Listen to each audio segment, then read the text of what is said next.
get this to record. Okay, it's actually... Oh my goodness. Oh. Wow. You guys are awesome. Yep. There's a goal to make me cry tonight. Right as I start recording. Oh. Oh, thank you. Thank you so much. You guys are amazing. I forget what I was saying. Oh, wow. Thank you.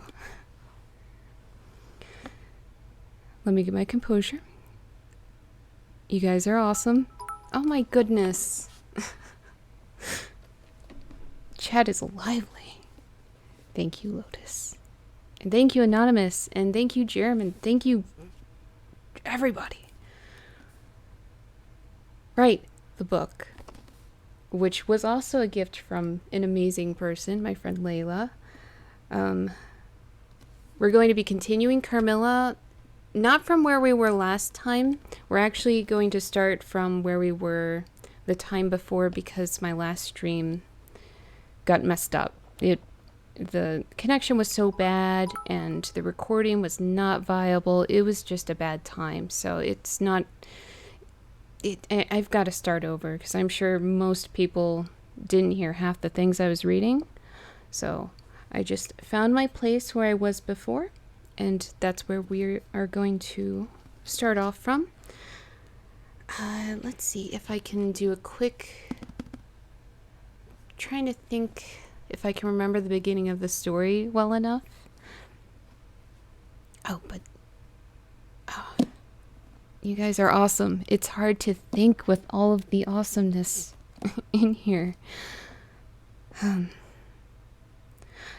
So... My God, I can't even concentrate. I love you guys. Oh. Oh my goodness. Oh my goodness. Alright, I promised myself I wouldn't cry.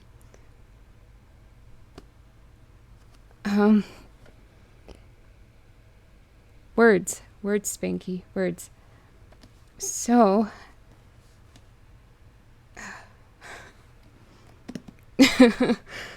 Oh my goodness. Thank you again for the millionth time. I was not expecting this. Oh my goodness, Jerem. Oh, this is so sweet. I have a tissue. Just in case. Thank you.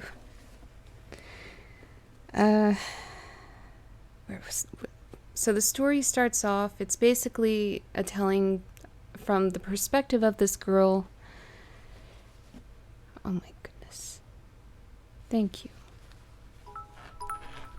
Oh my goodness. From the perspective of a girl named Lara, which they don't really tell you until chapter 8, her actual name.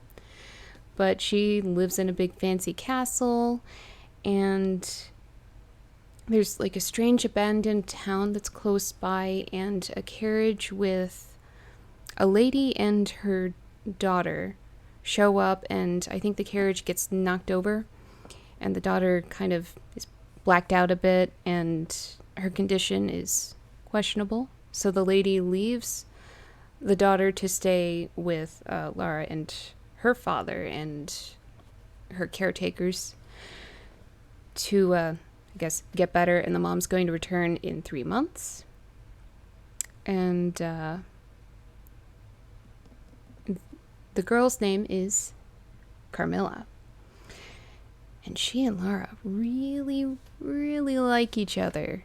Like, really, it gets very romantic. They don't outright say it, but it is very romantic in the story. Oh my goodness. Sorry, my mind's still on the hype train. That was very nice. Thank you. And there's a point where she disappears in the castle. She always locks her bedroom door at night. Carmilla does, not Lara. And they found her, and they blamed it on sleepwalking. And then there's a strange illness that's going around town, and people are dying from it. And apparently Carmilla has it, but she hasn't died. But I think that's kind of where we left off. I don't want to jump too far ahead. Okay. So it looks like...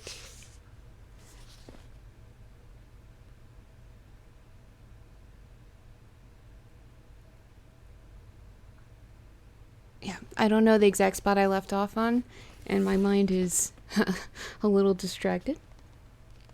But we are on chapter 9, The Doctor. All of these chapters are pretty short, but the text is nice and small. Let's see how bad I trip over my words. So, I think... I can't remember if it was Carmilla. Oh my goodness. Thank you. Thank you so much. It was either Carmilla or Laura that was fallen ill. I'm pretty sure it was Carmilla. And they are calling a doctor to the house. It may be Laura. I'm not sure. Laura was sick. Oh my goodness. So this is the hype train that I heard about and wasn't sure what it was.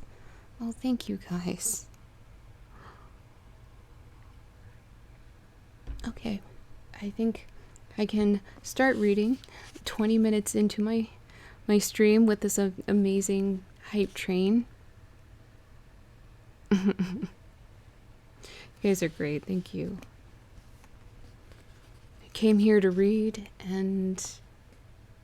It turned into a party. I love it. Now I know. Yes. It's wonderful. Oh, I love it. Oh. And now you're hosting my stream too? Oh my goodness. Just all the love tonight. I feel bad for starting so late, but that's okay. At least we're all here now, and everybody's having a good time, I hope. I mean, I haven't even started reading yet. But, and yes, thank you for shouting her out, Jerem. Man, my voice is cracking and everything because I'm getting emotional. Sorry, I'm very vulnerable. In a good way. In a good way. It's a lovely way. It's a lovely feeling. So we're going to drink a little bit of water. And hope this fixes my voice. Okay. Probably shouldn't be drinking soda. And now you're... oh my goodness, everybody's hosting.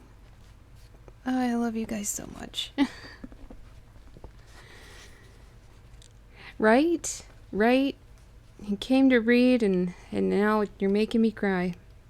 In a nice way. It's nice to actually be crying for happy reasons than the sad reasons I've been crying for all week. So, my goodness, Lotus, thank you. Chapter 9, The Doctor. Sorry, I keep taking forever to get to this. As Carmilla would not hear of an attendant sleeping in her room, my father arranged that a servant should sleep outside her door, so that she would not attempt to make another excursion without being arrested at her own door. Yes, so this was right after she was caught sleepwalking. She wasn't really sleepwalking. That night passed quietly, and the next morning early, the doctor whom my father had sent for without telling me a word about it arrived to see me. Okay, so this is the day after Carmilla was sleepwalking around. Not really sleepwalking. And Laura's ill for some reason.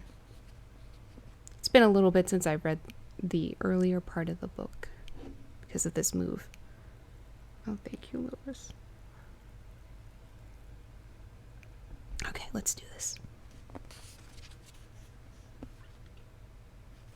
Madame accompanied me to the library, and there the grave little doctor, with white hair and spectacles, whom I mentioned before, was waiting to receive me.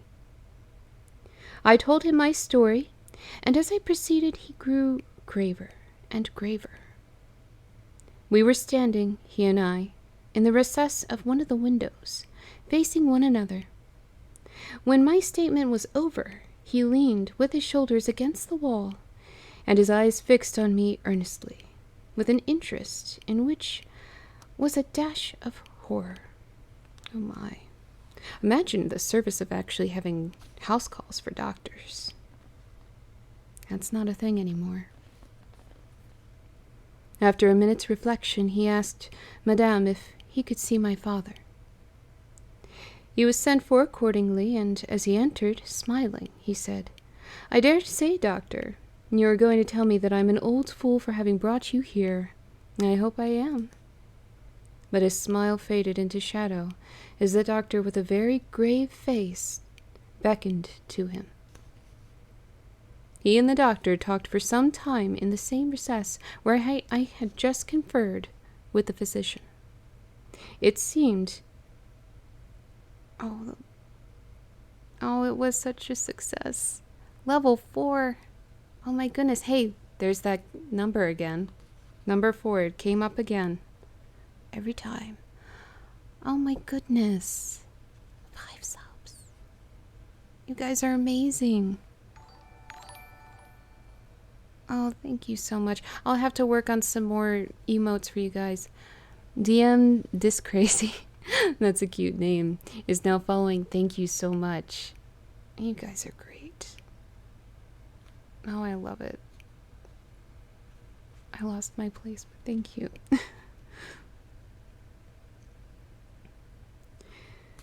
It seemed an earnest and argumentative conversation.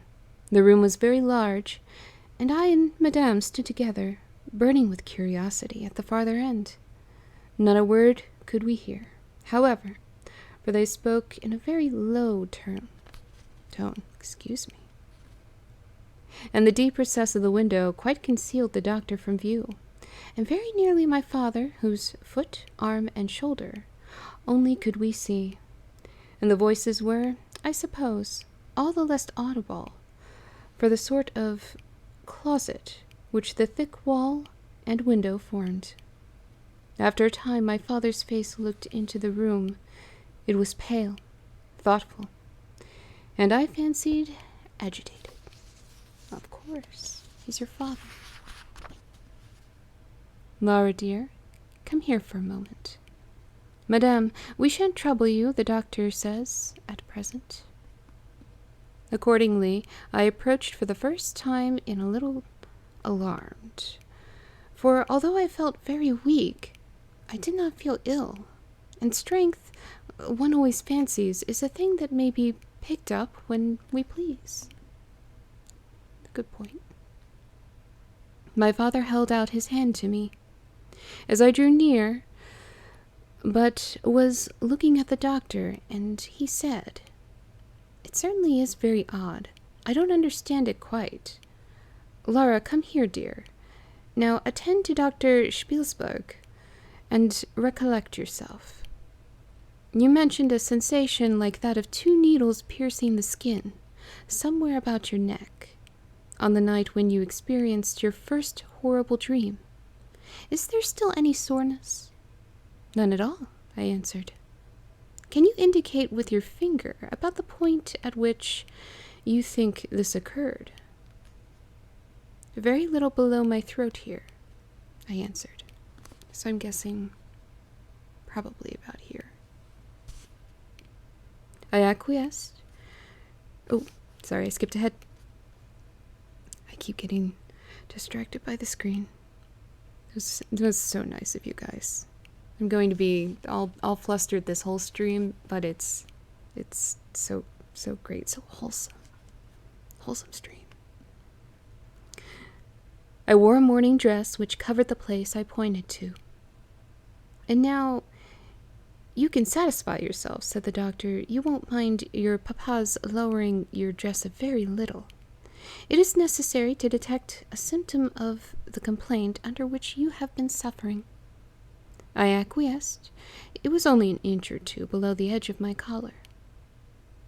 God bless me, so it is, exclaimed my father, growing pale. You see it now with your own eyes, said the doctor with a gloomy triumph. What is it? I exclaimed, beginning to be frightened. You're good. I'm here enjoying your... Oh, thank you. I'm sorry it's a little scratchy tonight. I think I've been talking too much lately, but I do have throat drops if it gets too bad. I have 3 different drinks here, just trying to keep my throat from being too scratchy. It's bothering me. Nothing, my dear young lady, but a small blue... Oh. 15 Michael 1 is now following. Thank you, Michael, and welcome. I'm so glad you're here, and I'm so glad I'm getting so many active people tonight. It's so nice. Nothing, my dear young lady, but a small blue spot about the size of the tip of your little finger. And now, he continued, turning to Papa, the question is, what is best to be done? Is there any danger? I urged with great trepidation. I trust not, my dear, answered the doctor. I don't see why you should not recover. I don't see why you should not begin immediately to get better. That is the point at which the sense of strangulation begins. Oh, okay. Yes, I answered.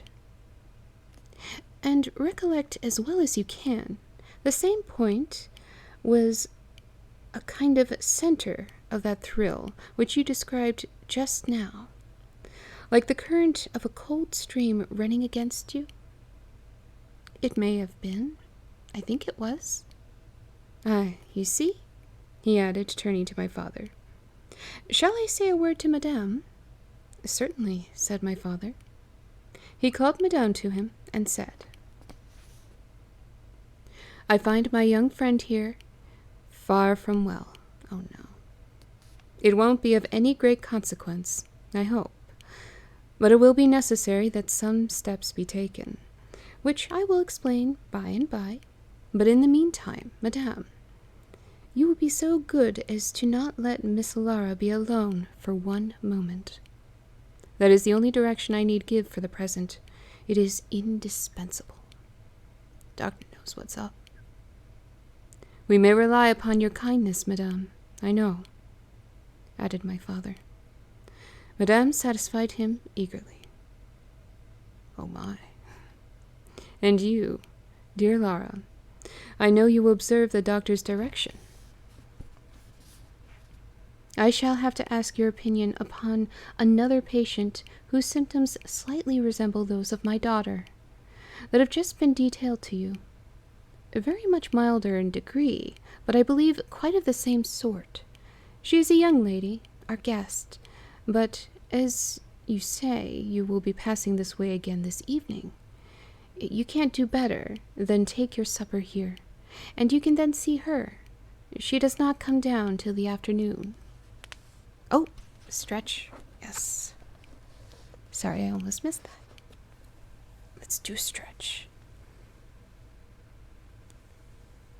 I actually haven't stretched today. I don't know if you heard the cracking, but have to slightly adjust afterwards. Excuse me. Thank you. It's good to stretch, so I appreciate that. Forgot my place? I thank you, said the doctor. I shall be with you then, at about 7 this evening.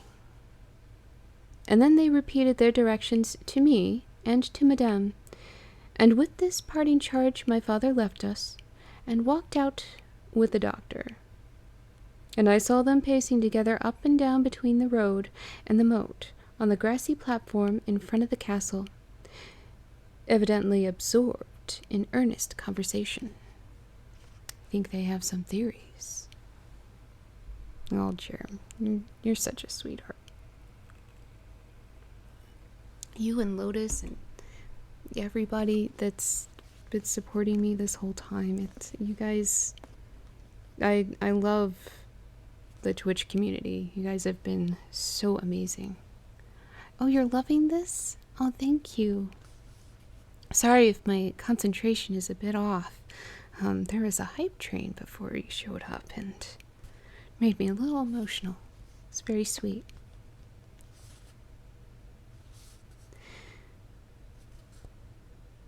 The doctor did not return. I saw him mount his horse there, take his leave, and ride away eastward through the forest. Nearly at the same time I saw the man arrive from Dranfield with the letters, and dismount and hand the bag to my father. In the meantime, Madame and I were both busy, lost in conjecture as to the reasons of the singular and earnest direction which the doctor and my father had concurred in imposing. Madame, as she afterwards told me, was afraid the doctor apprehended a sudden seizure, and that without prompt assistance I might either lose my life in a fit, or at least be seriously hurt. No, if it was just a seizure, there would be more directions than that. The interpretation did not strike me, and I fancied, perhaps luckily for my nerves, that the arrangement was prescribed simply to secure a companion who would prevent my taking too much exercise, or eating unripe fruit, or doing any of the 50 foolish things to which young people are supposed to be prone. I don't know of anyone that really eats unripened fruit. Jacob Heath? LOL. I don't know what you're yelling at, but okay. Oh, I see. I see what you're LOLing. Which, welcome, by the way. About half an hour after my father came in, he had a letter in his hand and said, this letter had been delayed. It is from General Spielsdorf. He might have been here yesterday. He may not come till tomorrow, or he may be here today. He put the open letter into my hand, but he did not look pleased, as he used when a guest, especially one much loved as the general, was coming. Poor guy. So a little bit of backstory with General Spielsdorf is he was supposed to visit them earlier with his daughter, but unfortunately his daughter died, and Lara was very, very fond of the girl. She was so excited to spend time with her and have her as a companion. You know, companion. They really liked each other. It was cute. But she died, an untimely death. I can't remember if they actually said what caused it, or if it's still kind of a mystery. But we might stumble into some more answers. Again, I have to try and forget what I read last time in that stream that wasn't viable.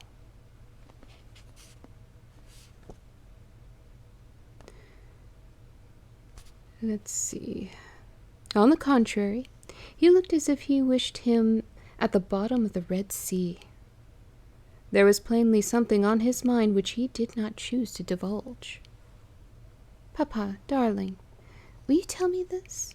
I said suddenly, laying my hand on his arm, and looking, I'm sure, imploringly in his face. Perhaps, he answered, smoothing my hair caressingly over my eyes.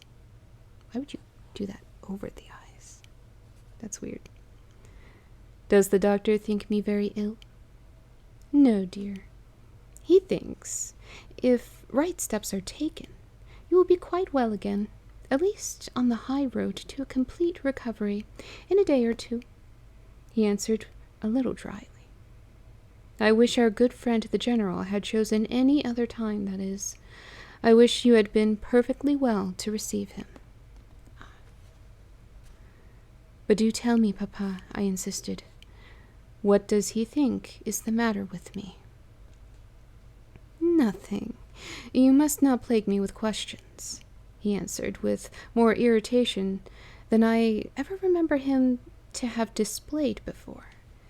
And seeing that I looked wounded, I suppose, he kissed me and added, You shall know all about it in a day or two. That is, all that I know. In the meantime, you are not to trouble your head about it. He turned and left the room, but came back before I had done wondering and puzzling over the oddity of all this. It was merely to say that he was going to Konstein, and had ordered a carriage to be ready at 12, and that I and Madame should accompany him. He was going to see the priest who lived near the picturesque grounds upon business, and as Carmilla had never seen them, she could follow when she came down with Mademoiselle, who would bring materials for what you call a picnic, which might be laid for us in the ruined castle. So that's the abandoned town that I kind of mentioned. Yeah, I think so. I think that's where they're going. But this area seems so pretty. And it's such great timing to be reading this story because I just watched the latest season of Castlevania. And of course there is a Carmilla in that show. At 12 o'clock accordingly, I was ready. And not long after, my father, Madame, and I set out upon our projected drive. Passing the drawbridge, we turned to the right and followed the road over the steep Gothic bridge. Nice. Jealous. Westward to reach the deserted village and ruined castle of Konstein. No sylvan drive can be fancied prettier. The ground breaks into gentle hills and hollows, all clothed with beautiful wood, totally destitute of the comparative formality which artificial planting and early culture and pruning impart. The irregularities of the ground often lead the road out of its course, and cause it to wind beautifully round the sides of broken hollows and the steeper sides of the hills, among varieties of ground almost inexhaustible. Turning one of these points, we suddenly encountered our old friend, the general, riding towards us, attended by a mounted servant. His portmanteaus, did I say that right, were following in a hired wagon, such as we term a cart. The general dismounted as we pulled up, and after the usual greetings, was easily persuaded to accept the vacant seat in the carriage, and send his horse on with his servant to the Schloss, which, if you didn't know, a Schloss is it's a castle. It's just another word for a castle. Chapter 10. Bereaved. So, this is going to be about the general who is texting me. My lovely friend Rob is texting me. He knows I'm live. If you're here, Rob, you know I'm live. Why are you texting me? It's very sweet, though.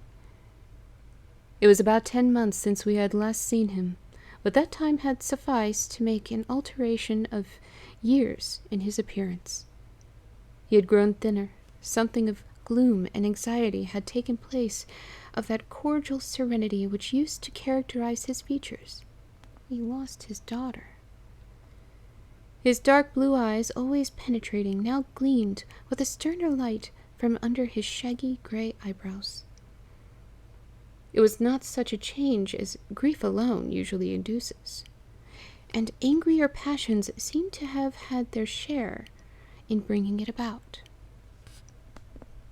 We had not long resumed our drive when the general began to talk, with his usual soldiery directness, of the bereavement, as he termed it, which he had sustained in the death of his beloved niece.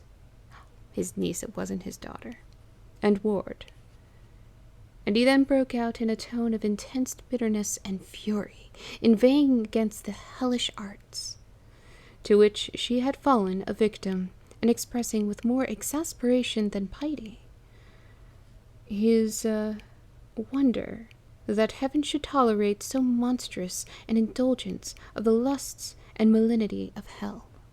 My goodness. Passionate man. I respect him. My father, who saw at once that something very extraordinary had befallen, asked him, if not too painful to him, to detail the circumstances which he thought justified strong terms in which he expressed himself. I should tell you all with pleasure, said the general. But you would not believe me, and you'd be surprised. And why should I not? He asked. Because, he answered testily, you believe in nothing but the consist with your own prejudices and illusions. I remember when I was like you, but I have learned better. Man, give the guy a chance. Try me, said my father. I'm not such a dogmatist as you suppose. Oh, you like my commentary? Oh, thank you. I wasn't sure if people actually liked that part or not, but I kind of do it to help it be more relaxed. I want people to be able to talk in the chat, relax, enjoy themselves. This isn't a very strict sort of reading. I know some people don't like to have chat going while they're trying to read, but I am not one of those people. I like to be relaxed, and I like to interact with people. And thank you, Lotus. Thank you both.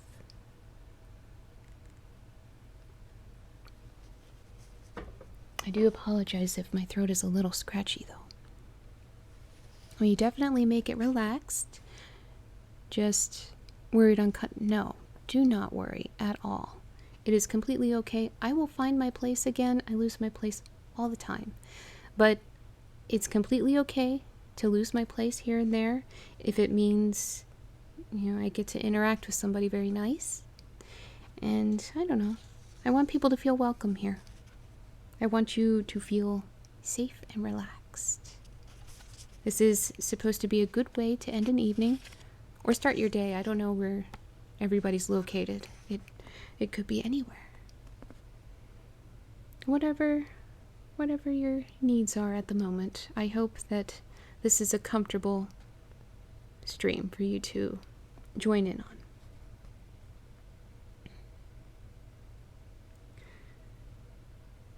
Besides which, I very well know that you generally require proof for what you believe, and am therefore very strongly predisposed. And see, I stumble over my words too. Predisposed. My goodness. It's the simplest English words that I always mess up, but you put a German word in front of me, and I'm saying it's smooth like butter. It's strange. This isn't even Old English. That's just a normal word. To respect your conclusions.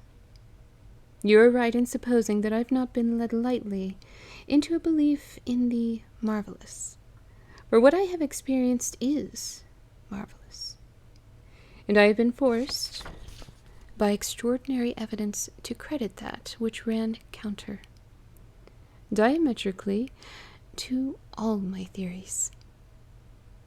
I have been the dupe of a preternatural, or is it preternatural, conspiracy. Notwithstanding his professions of confidence in the general's penetration, I saw my father, at this point, glance at the general with, as I thought, a marked suspicion of his sanity. The general did not see it, luckily. He was looking gloomily and curiously into the glades and vistas of the woods that were opening before us. I can only imagine the scene. You are going to the ruins of Karnstein, he said. Yes, it is a lucky coincidence. Do you know I was going to ask you to bring me there to inspect them? I have a special object in exploring. There is a ruined chapel. Ain't there? Didn't expect that in Old English. With a great many tombs that of that extinct family? So there are. Highly interesting, said my father. I hope you are thinking of claiming the title and estates? Oh, here we go. We've got shout-outs. Oh, that's right. Germ's drinking a little bit tonight, so some of the shout-outs might take a little bit, but thank you so much for modding. I appreciate you. Even with all the alcohol, that's okay. It's perfectly okay. Like I said, this is a relaxed affair.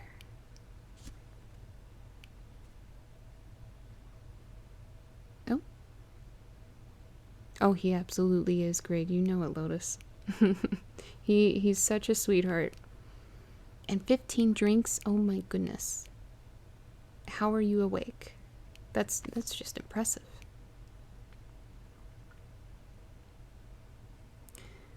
Oh, one more thing.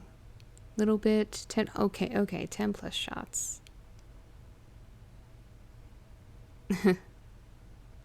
You don't shoot your shots. Alright, fair enough. My father said this gaily, but the general did not recollect the laughs, or even the smile, which courtesy exacts for a friend's joke. On the contrary, he looked grave, and even fierce, ruminating on a matter that stirred his anger and horror. Nico Goldie? Oh, it's a comfy stream? Oh, I'm so glad you think so, and I'm so happy to have you here. Yeah, everybody's very nice here. I try to keep only nice, friendly people here and keep it relaxed and jovial at times. Yeah, I salute him too. Absolutely. But welcome. I'm so glad you all are here. And the hype train, I might cry again, okay? I'm crying on stream. Never thought that was going to happen.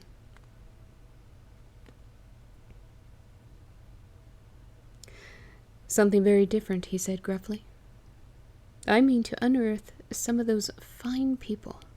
I hope, by God's blessing, to accomplish a pious, or is it pious, sacrilege there, which will relieve our earth of certain monsters, and enable honest people to sleep in their beds without being assailed by murderers.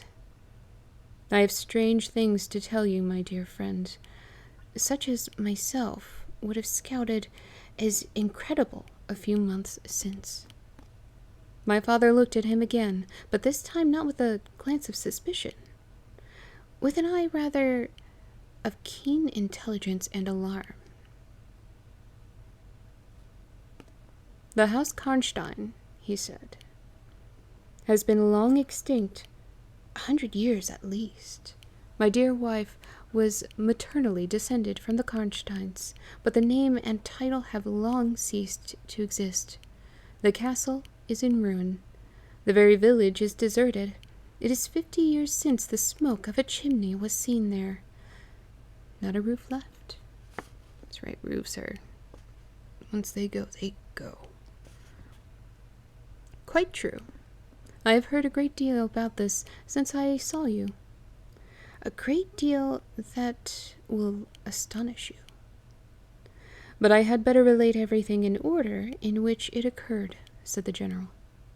You saw my dear ward, my child, I may call her. No creature could have been more beautiful, and only 3 months ago, none more blooming.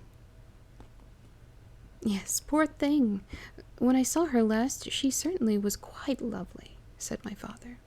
I was grieved and shocked more than I can tell you, my dear friend. I knew what a blow it was to you. He took the general's hand, and they exchanged a kind pressure. Tears gathered in the old soldier's eyes. He did not seek to conceal him. them. He said, "We have been very old friends. I knew you would feel for me, childless as I am." And see, this is why it's relaxed. I stumble all the time. She had become an object of very near interest to me, and repaid my care by an affection that cheered my home and made my life happy. That is all gone. The years that remain to me on earth may not be very long, but God's mercy I hope to accomplish a service to mankind before I die, and to subserve the vengeance of heaven upon the fiends who have murdered my poor child in the spring of her hopes and beauty. Oh, so sad. You said just now that you intended relating everything as it occurred, said my father. Pray do. I assure you that it is not mere curiosity that prompts me. Father knows.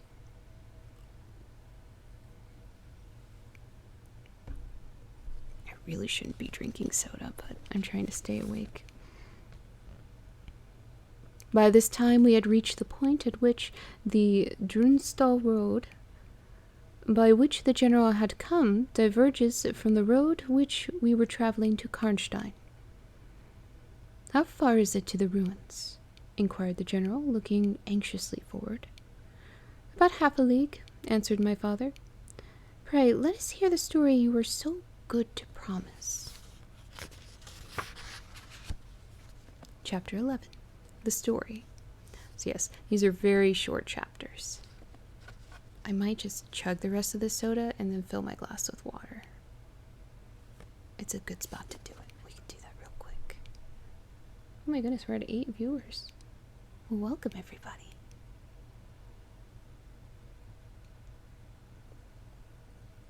Okay. Excuse me. Now I'll put water in there.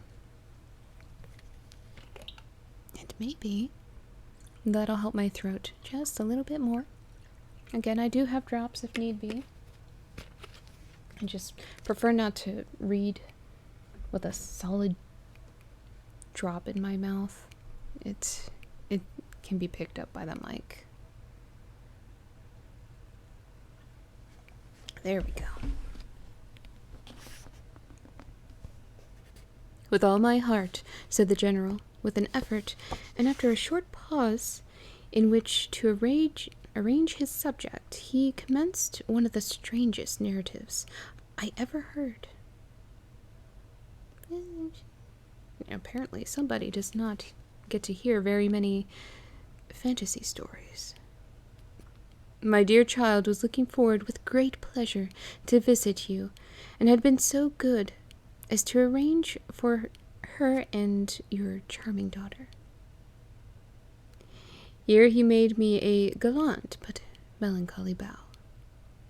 In the meantime, we had an invitation to my old friend, the Count Karsfeld, whose schloss is about 6 leagues to the other side of Karnstein. It was to attend the series of feats which, you remember, were given by him in honor of his illustrious visitor, the Grand Duke Charles. Just had to chug that soda, didn't I?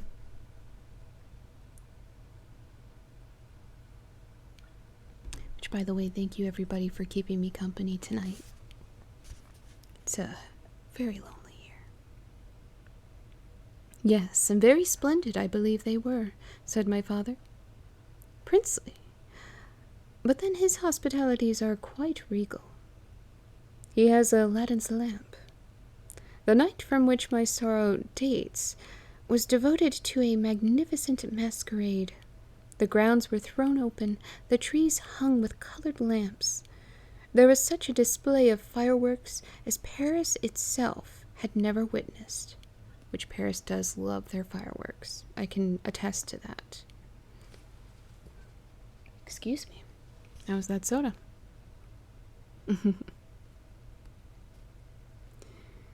And such music, is my weakness.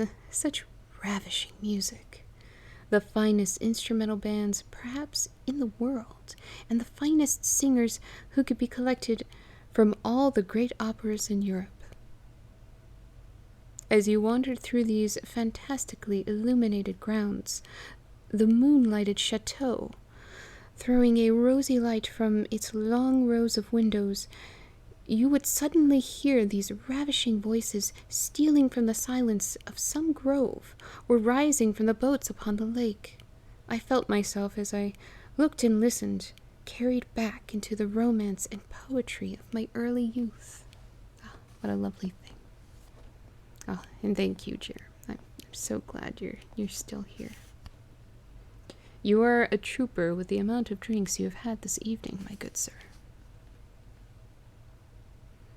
When the fireworks were ended and the ball beginning, we returned to the noble suite of rooms that were thrown open to the dancers. A masked ball, is a beautiful sight, but so brilliant a spectacle of the kind I never saw before. It was a very aristocratic assembly. I was myself almost the only nobody present. My dear child was looking quite beautiful.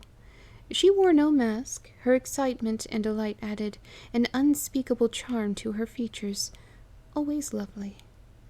I remarked a young lady dressed magnificently, but wearing a mask, who appeared to me to be observing my ward with extraordinary interest. I had seen her earlier in the evening in the great hall, and again, for a few minutes, walking near us on the terrace under the castle windows, similarly employed. A lady, also masked, richly and gravely dressed, and with stately hair like a person of rank, accompanied her as a chaperone.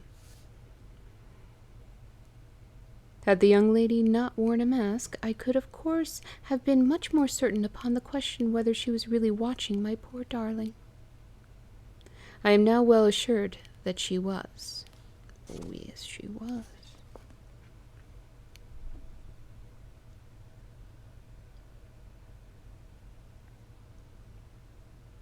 We were now in one of the salons. My poor dear child had been dancing and was resting a little in one of the chairs near the door. I was standing near. The two ladies I have mentioned had approached, and the younger took the chair next to my ward, while her companion stood beside me, and for a little time addressed herself in a low tone to her charge. Availing herself of the privilege of her mask, she turned to me, and in the tone of an old friend, calling me by my name, opened a conversation with me which piqued my curiosity a good deal.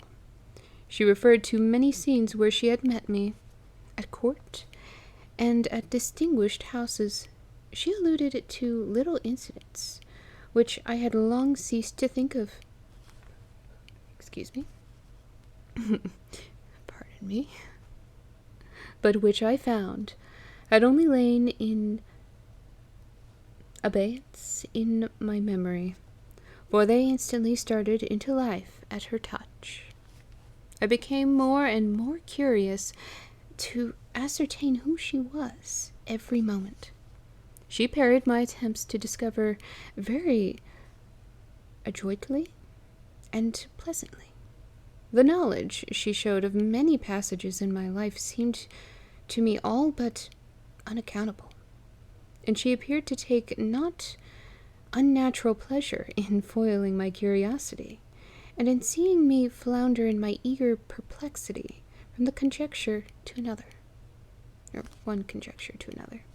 In the meantime, the young lady, whom her mother called by the odd name of, I don't know if it is Malarsa or Milarka, because it's a C, but if you look at the lettering, it is very clearly Carmilla rearranged. It's all the same letters.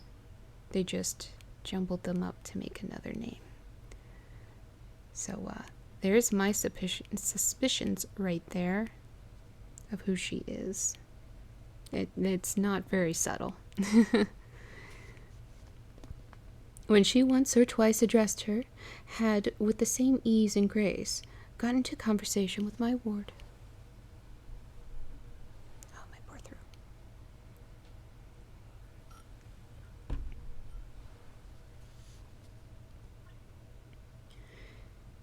She introduced herself by saying that her mother was a very old acquaintance of mine. She spoke of the agreeable audacity which a mask rendered practicable. She talked like a friend. She admired her dress, and insinuated very prettily her admiration for her beauty. She amused her with, "Man, Carmilla really works it, just saying. Carmilla's smooth." She amused her with laughing criticisms upon the people who crowded the ballroom, and laughed at my poor child's fun. She was very witty and lively when she pleased, and after a time they had grown very good friends. And the young stranger lowered her mask, displaying a remarkably beautiful face. I had never seen it before, neither had my dear child, but though it was new to us, the features were so engaging, as well as lovely, that it was impossible not to feel the attraction powerfully. My poor girl did so. I never saw anyone more taken with another at first sight, unless, indeed, it was the stranger herself who seemed quite to have lost her heart to her. Such romance. In the meantime, availing myself of the license of a masquerade, I put not a few questions to the elder lady. "You have puzzled me utterly," I said, laughing. "Is that not enough? Won't you now consent to stand on equal terms and do me the kindness to remove your mask?" "Can any request be more unreasonable?" she replied. "Ask a lady to yield an advantage. Besides, how do you know you should recognize me? Years make changes." "As you see," I said with a bow, and I suppose a rather melancholy little laugh.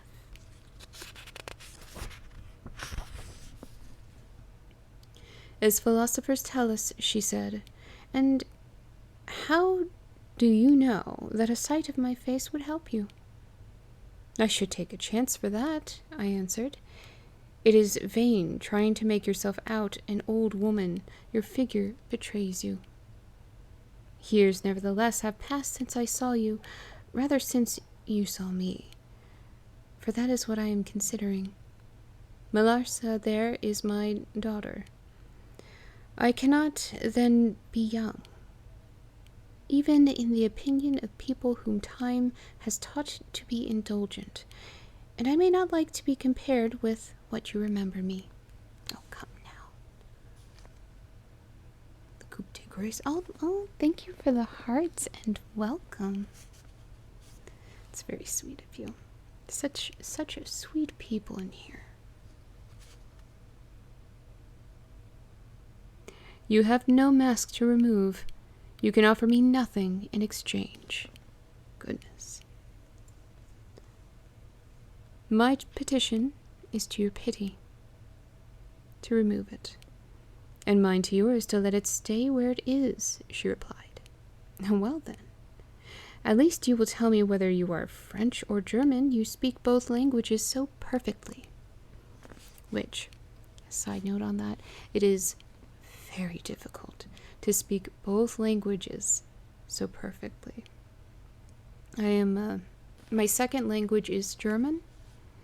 I'm not fluent in it, but I grew up with a fair amount of German and have taken many classes. I lived in Germany for a little while and was using it quite often, but over the course of the last about 8 to 10 years, I haven't been using it, so I lost a lot of it.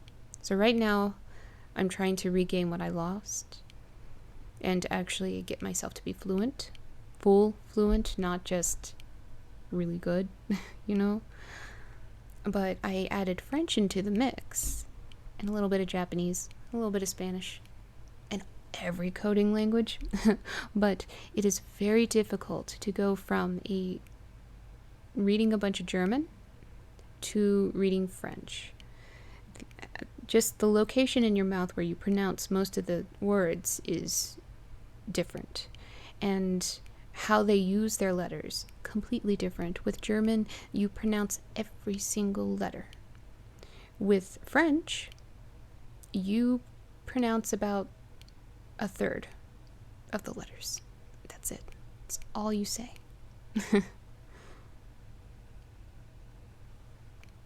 But sorry for that side note there.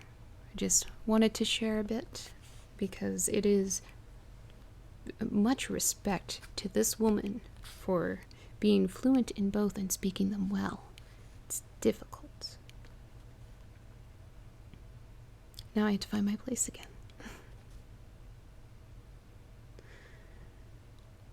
I don't think I shall tell you that, General. You intend a surprise, and are mediating the particular point of attack. My goodness, this lady. He's just trying to be social with you. See, French and German have different root languages too, right? Yes. Yes, they do. And Black Metal Werewolf, hello and welcome. Yeah, if you compare languages, German and French are the exact opposing forces. It's like fire and water. You have this fierce, strong language. You pronounce everything. You speak with a very full mouth, like kind of towards the back and middle of the mouth. And then you have French where everything is just a kiss at the tip of the tongue. And they don't pronounce every letter. It's a very romantic, smooth language. Quite different. German is more robust and powerful. Excuse me. Sorry, my nose is just a little bit runny because it is very cold down here.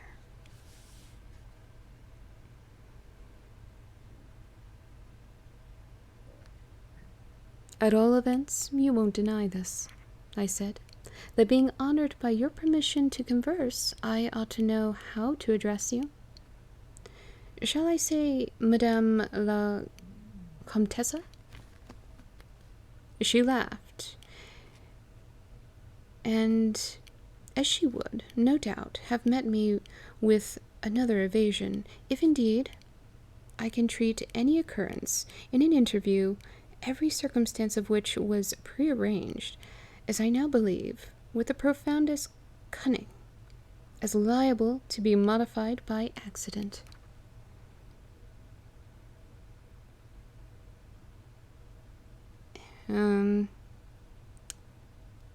Nicht so gut. Traurig. It's been a rough week. It's very rough.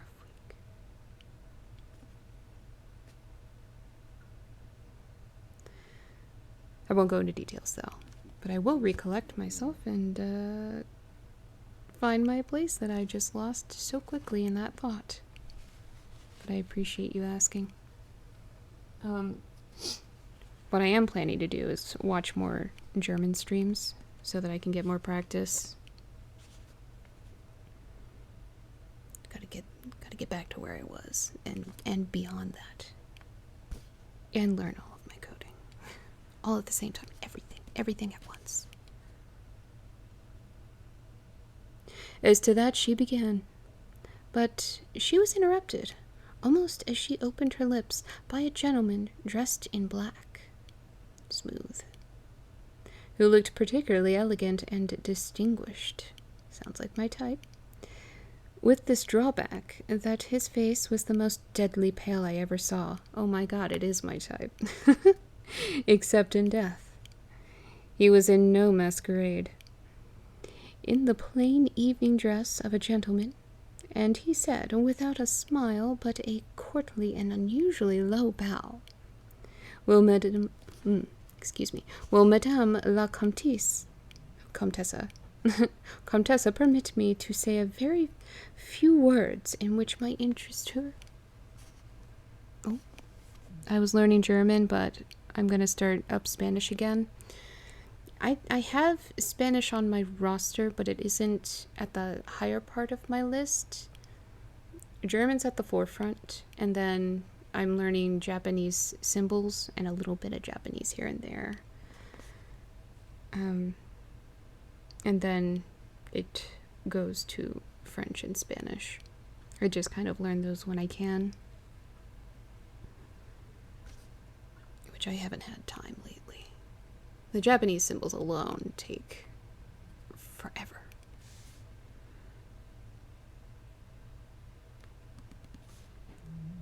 The lady turned quickly to him and touched her lip in token of silence. She then said to me, Keep my place for me, General. I shall return when I have said a few words. And with this injunction, playfully given, she walked a little aside with the gentleman in black and talked for some minutes, apparently very earnestly. They then walked away slowly together in the crowd, and I lost them for some minutes.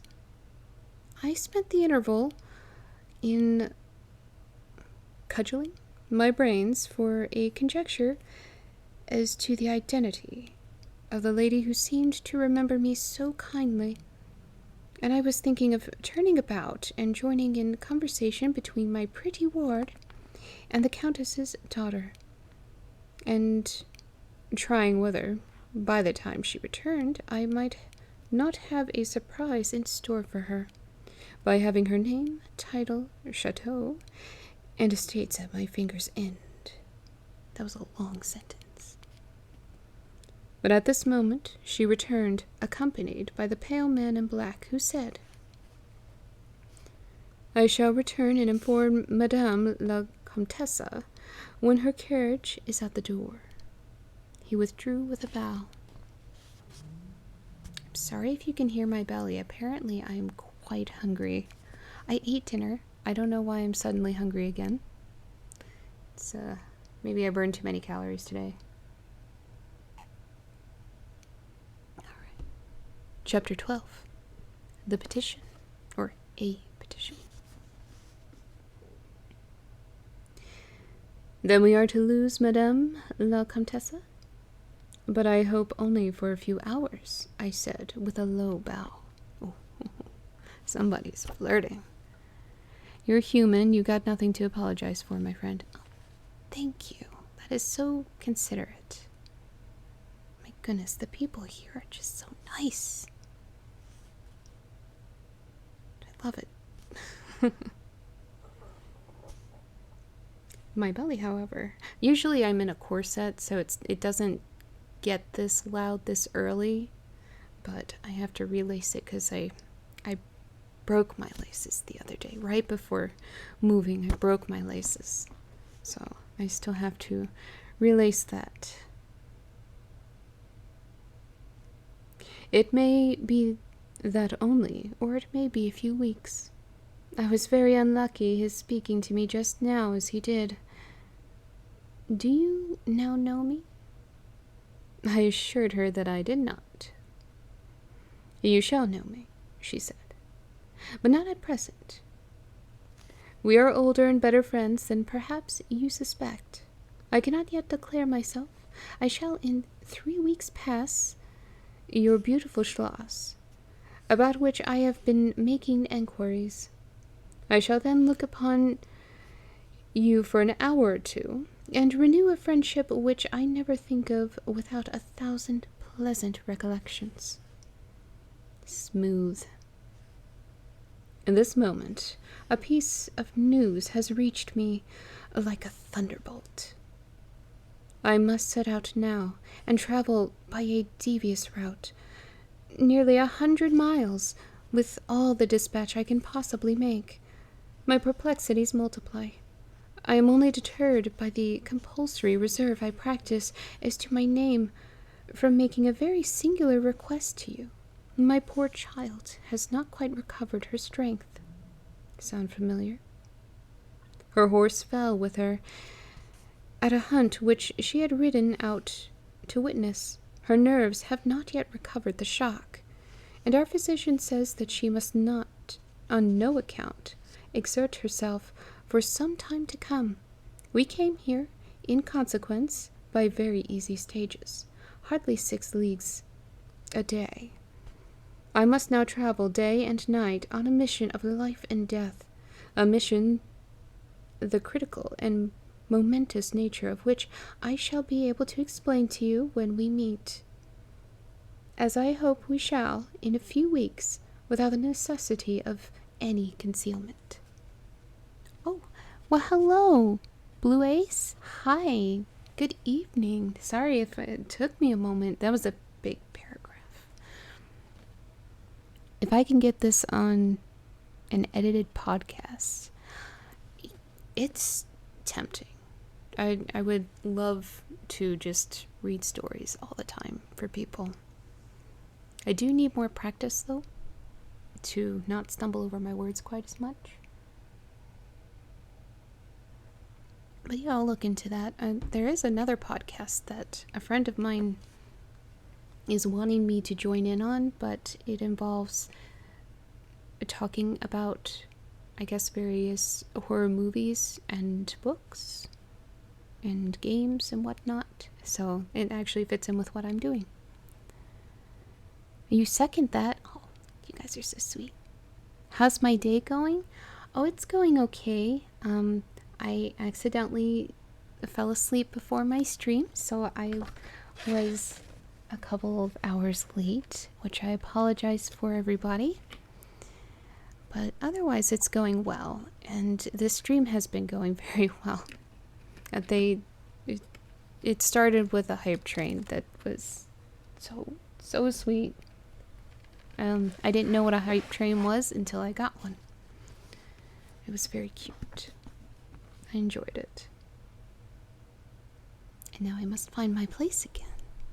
But feel free to chat to anybody that is new here. You don't have to be shy. You don't have to worry about interrupting me. It's completely okay. She went on to make her petition, and it was in the tone of a person from whom such a request amounted to conferring rather than seeking a favor. This was only in manner, and as it seemed quite unconsciously. Then the terms in which it was expressed, nothing could be more deprecatory. Oh my goodness. I'm messing up my words. I'm very tired. Depreciatory. There we go. It was simply that I would consent to take charge of her daughter during her absence. I mean, you didn't know. You didn't know. Once again, you're human. You mentioned having a rough week, so you need your rest and all the things considered. Yeah, thank you so much. I moved from where I was living to a new place, and there's emotions and stuff involved with that. It was not necessarily a happy move, but I feel it was a necessary move. And it's still very new, very fresh, very raw. But people have been very supportive and very helpful. So I greatly appreciate it. I greatly appreciate you and everyone who's here. And some of the people that aren't here, that just couldn't make it because they have lives too. That's completely okay. You know what? Someone might be watching this on YouTube later or on Twitch later. That's fine. It's okay. You still matter.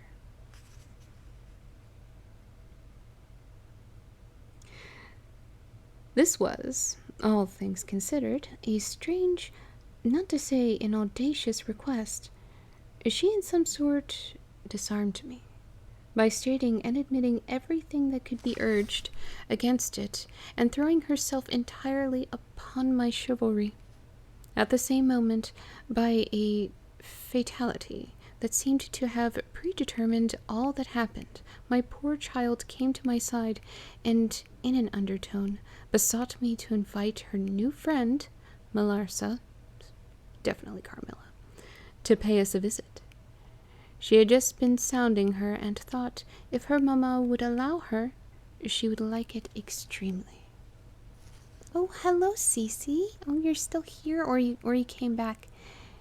New chapters, new beginnings. Yeah, I hope so. And I hope that you and I get to hang out now that I'm closer. So that would be nice. I'm ready to have friends again. I haven't had friends in a while. Am I going to play the new Diablo game? Oh, yes. Absolutely. I intend to. I'll probably get it both on PC and console. I actually downloaded Twitch just for your streaming. So after so many months, I'm happy to finally get the chance to... Oh, thank you. Oh, that's so sweet. Well, I hope you're enjoying the stream, and I'm very happy to be able to get to read to you. You have been here the whole time. I wasn't sure if you left to go do something, which is completely okay. Black Metal Werewolf found an entertaining indie game on PS4 with fun characters called Coffee Talk. Oh. Why does that sound familiar? I think someone mentioned to that recently and said that it was amusing. I need to get my own PS4. On that subject, that's something I have to work on. I did not get the PS4 in that move. Which, it's not my PS4. It's a Buccaneer. Just listening and thinking, oh, well, I hope you're having good thoughts. And thank you so much for listening. I can't thank all of you enough. At another time, I should have told her to wait a little until at least we knew who they were. You know, like a normal person would. Any responsible parent. You know? But I had not a moment to think in. The two ladies assailed me together, and I must confess the refined and beautiful face of the young lady, about which there was something extremely engaging, as well as the elegance and fire of high birth, determined me. And, quite overpowered, I submitted and undertook, too easily, the care of the young lady whom her mother called Malarsa. Again, definitely Carmilla. They just rearranged the letters. The Countess beckoned to her daughter, who listened with grave attention while she told her, in general terms, how suddenly and prematurely she had been summoned, and also of the arrangement she had made for her under my care, adding that I was one of her earliest and most valued friends. No, bullshit, she probably just stalked you. I made, of course, such speeches as the case seemed to call for, and found myself, on reflection, in a position which I did not half like. No one would. The gentleman in the black returned, and very ceremoniously conducted the lady from the room. The demeanor of this gentleman was such as to impress me with the conviction that the Countess was a lady of very much more importance than her modest title alone might have led me to assume. Her last charge to me was that no attempt was to be made to learn more about her than I might have already guessed until her return, or our distinguished host, whose guest she was, knew her reasons. Yet, no, That's suspicious. Your daughter's going to be staying in his house. And he just accepts it. He just does it. Oh my. But here she said, neither I nor my daughter could safely remain for more than a day. I removed my mask imprudently for a moment, about half an hour ago, and too late I fancied you saw me, so I resolved to seek an opportunity of talking a little to you, and found that you had seen me. I would have thrown myself on your high sense of honor to keep my secret some weeks. As it is, I am satisfied that you did not see me. But if you now suspect, or on reflection should suspect who I am, I commit myself in like manner entirely to your honor. My daughter will observe the same secrecy, and I well know that you will from time to time remind her, lest she should thoughtlessly disclose it. No, he's probably going to ask her, like any normal person would. She whispered a few words to her daughter, kissed her hurriedly twice, and went away, accompanied by the pale gentleman in black, and disappeared in the crowd. In the next room, said Malarsa, there is a window that looks upon the hall door. I should like to see the last of Mamma, and to kiss my hand to her. We assented, of course, and accompanied her to the window. We looked out and saw a handsome old-fashioned carriage, with a troop of couriers and footmen. We saw the slim figure of the pale gentleman in black, as he held a thick velvet cloak, and placed it about her shoulders and threw the hood over her head. She nodded to him, and touched his hand with hers. He bowed low repeatedly as the door closed, and the carriage began to move. She is gone, said Malarsa with a sigh. You almost sound relieved.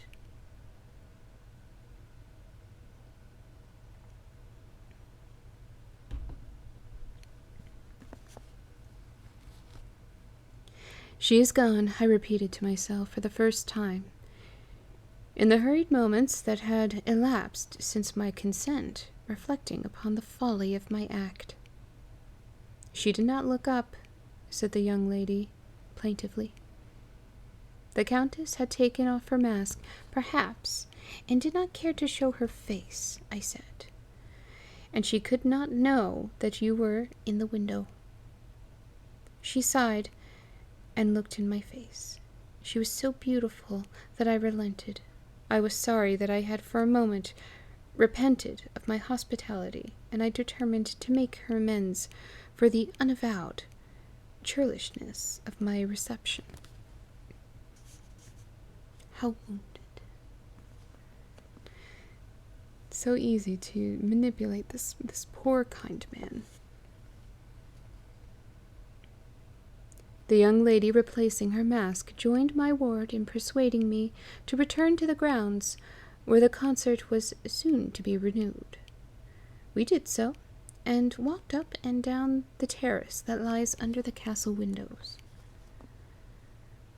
Malarsa became very intimate with us, and amused us with the lively descriptions and stories of the great people whom we saw upon the terrace.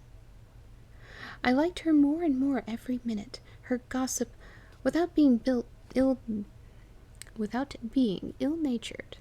was extremely diverting to me, who had been so long out of the great world. I thought what life she would give to our sometimes lonely evenings at home. This ball was not over until the morning sun had almost reached the horizon. It pleased the Grand Duke to dance till then, so loyal people could not go away or think of bed.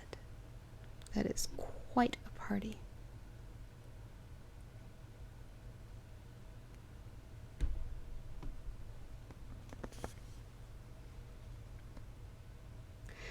We had just got through a crowded saloon when my ward asked me what had become of Malarsa. I thought she had been by her side, and she fancied she was by mine. The fact was, we'd lost her.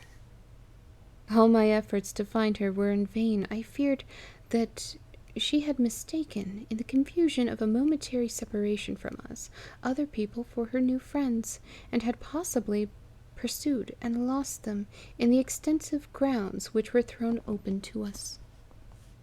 Now, in its full force, I recognized a new folly in my having undertaken the charge of a young lady without so much as knowing her name, and fettered as I was by promises of the reasons for imposing which I knew nothing.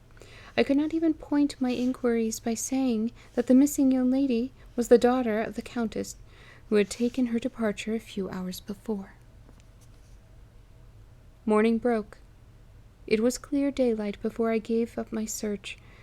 It was not till near 2 o'clock the next day that we heard anything of my missing charge. And at about that time, a servant knocked at my niece's door to say that he had been earnestly requested by a young lady who appeared to be in great distress, to make out where she could find the General Baron Spielsdorf, and the young lady his daughter, in whose charge she had been left by her mother. There could be no doubt, notwithstanding the slight inaccuracy, that our young friend had turned up, and so she had. Would to heaven we had lost her. Oh yes, thank you. Thank you for shouting her out. Cece is an awesome friend of mine. She does lots of spooky gaming streams, and she is a very delightful, lovely lady. So definitely give her some love.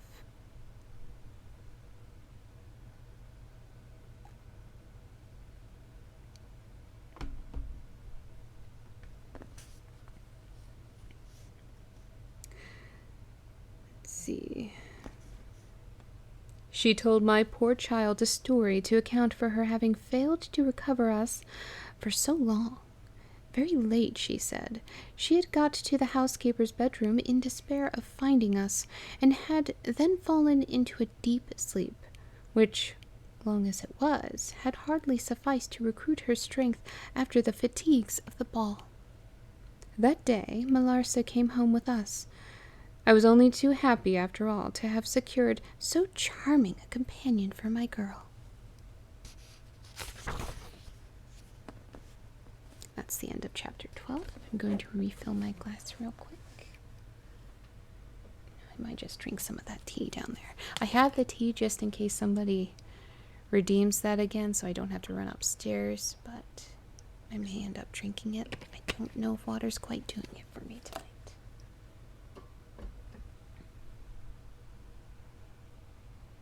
Oh, you just got Twitch working on your TV? I'm on your TV. That's so cool. I'm on TV. Very nice.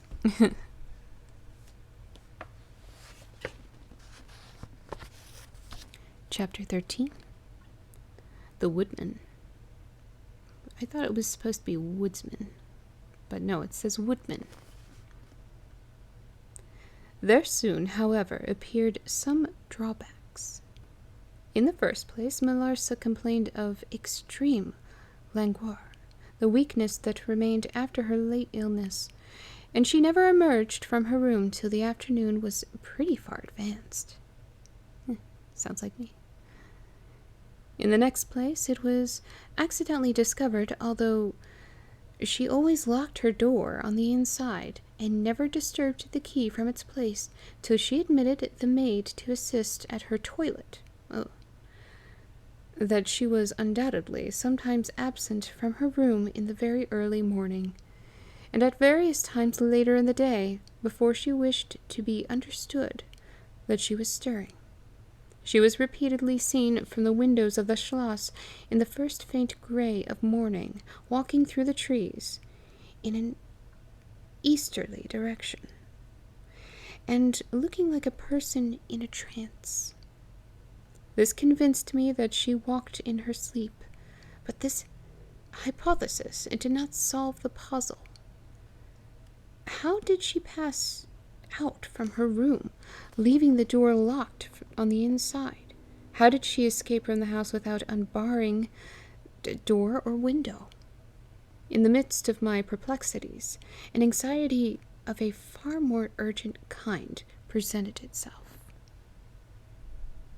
Ghost! No, not a ghost. This chair is so uncomfortable. My dear child began to lose her looks and health, and that in a manner so mysterious and even horrible that I became thoroughly frightened. She was at first visited by appalling dreams, then, as she fancied, by a spectre, sometimes resembling Malarsa, sometimes in the shape of a beast, indistinctly seen, walking round the foot of her bed from side to side. Lastly came sensations, one not unpleasant, but very peculiar. She said resembled the flow of an icy stream against her breast. At a later time she felt something like a pair of large needles pierce her, a little below the throat, with a very sharp pain. A few nights after followed a gradual and convulsive sense of strangulation. Then came unconsciousness. Ooh, sounds quite familiar. I could hear distinctly every word the kind old general was saying, because by this time we were driving upon the short grass that spreads on either side of the road as you approach the roofless village which had not shown the smoke of a chimney for more than half a century.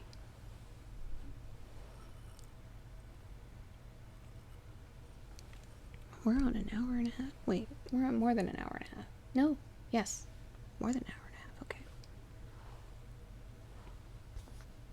You may guess how strangely I felt as I heard my own symptoms so exactly described in those which had been experienced by the poor girl who, but for the catastrophe which followed, would have been at that moment a visitor at my father's chateau.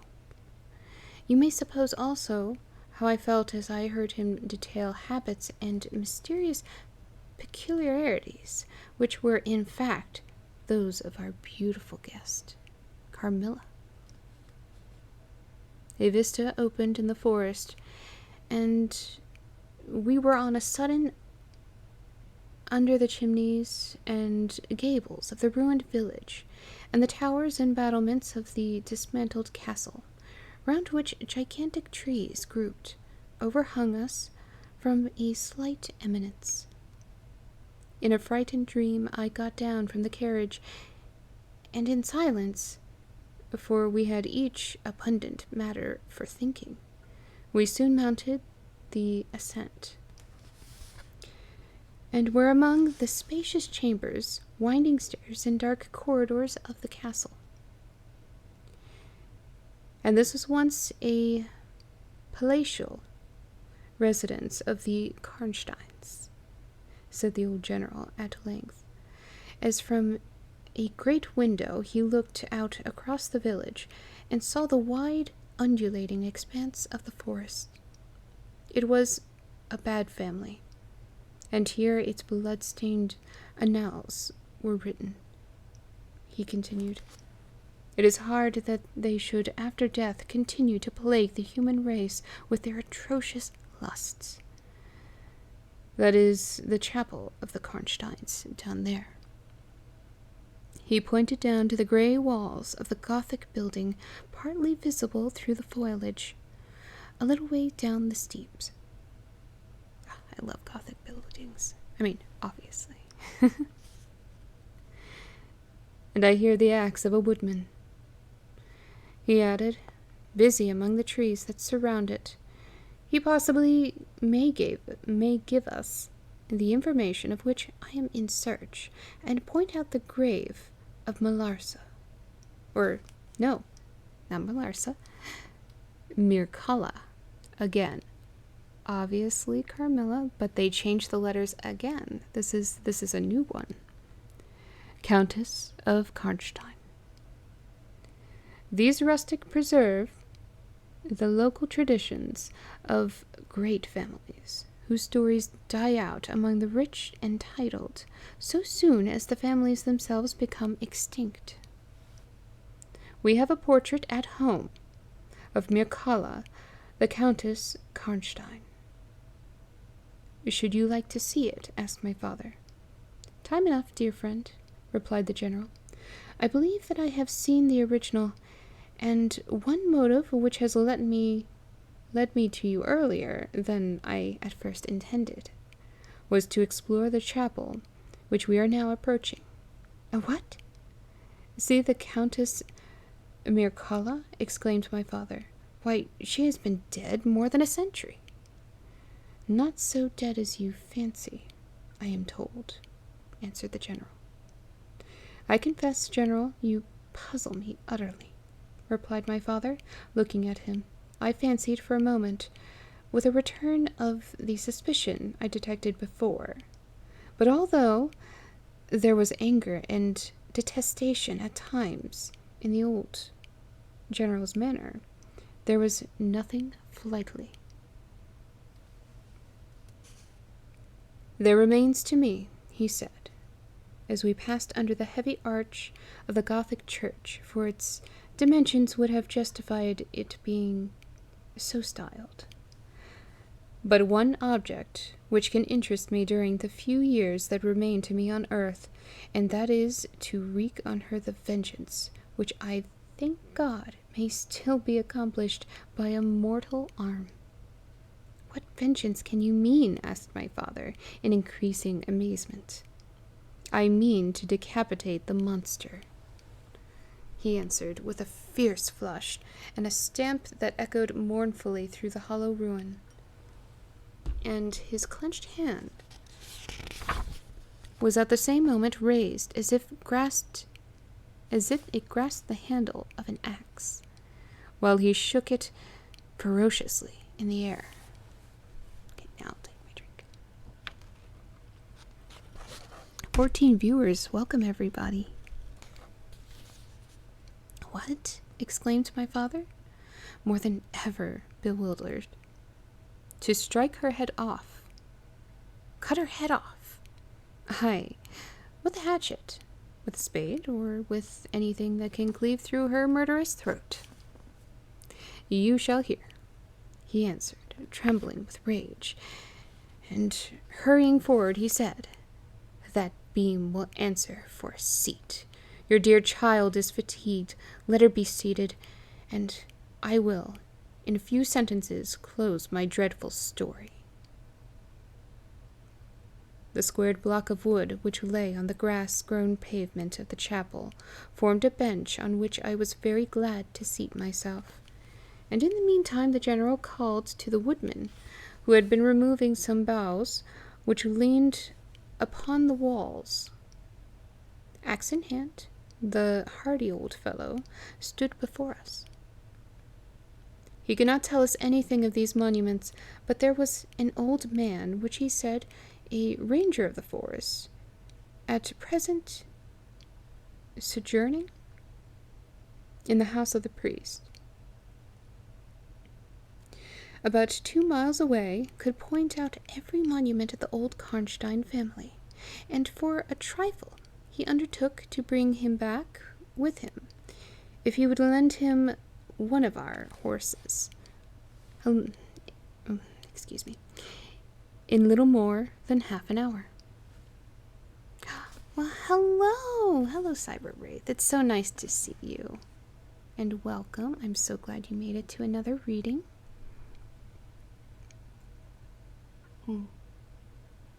Excuse me, my voice is very tired today.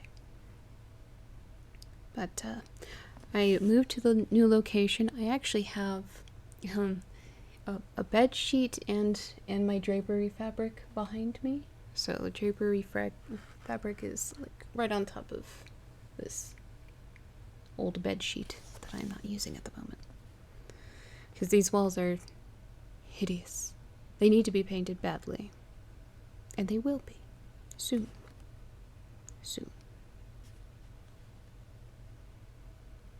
How am I doing? I'm doing okay.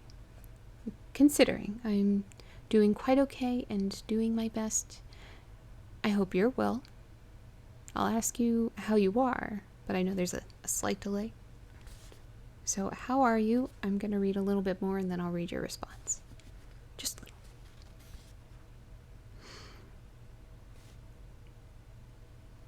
Have you been long employed by this forest? Asked my father of the old man. I have been a woodman here, he answered in his patois, under the forester all my days. So as my father before me, and so on, as many generations as I can count up. I could show you the very house in the village here, in which my ancestors lived. How came the village to be deserted? Asked the general. It was troubled by revenants, sir. Several were tracked to their graves. They're detected by the usual tests and extinguished in the usual way, by decapitation, by the stake, and by burning. But not until many of the villagers were killed. Oh. Here we go. Heck, I'd help with the wall painting if you'd let me. Oh, that's so sweet. I would accept help. I think I'm already getting help because people don't want me painting alone. Nobody trusts me, even though I do paint. Nobody trusts me. Though, to be fair, I have not painted or drawn in quite a long time. Oh, good. I'm glad you're doing all right. It's a lovely evening. It's a nice evening. My back is hurting a little bit because I don't have my corset. It's not laced, so we're going to deal with a little bit of back pain tonight. But otherwise, it's not bad.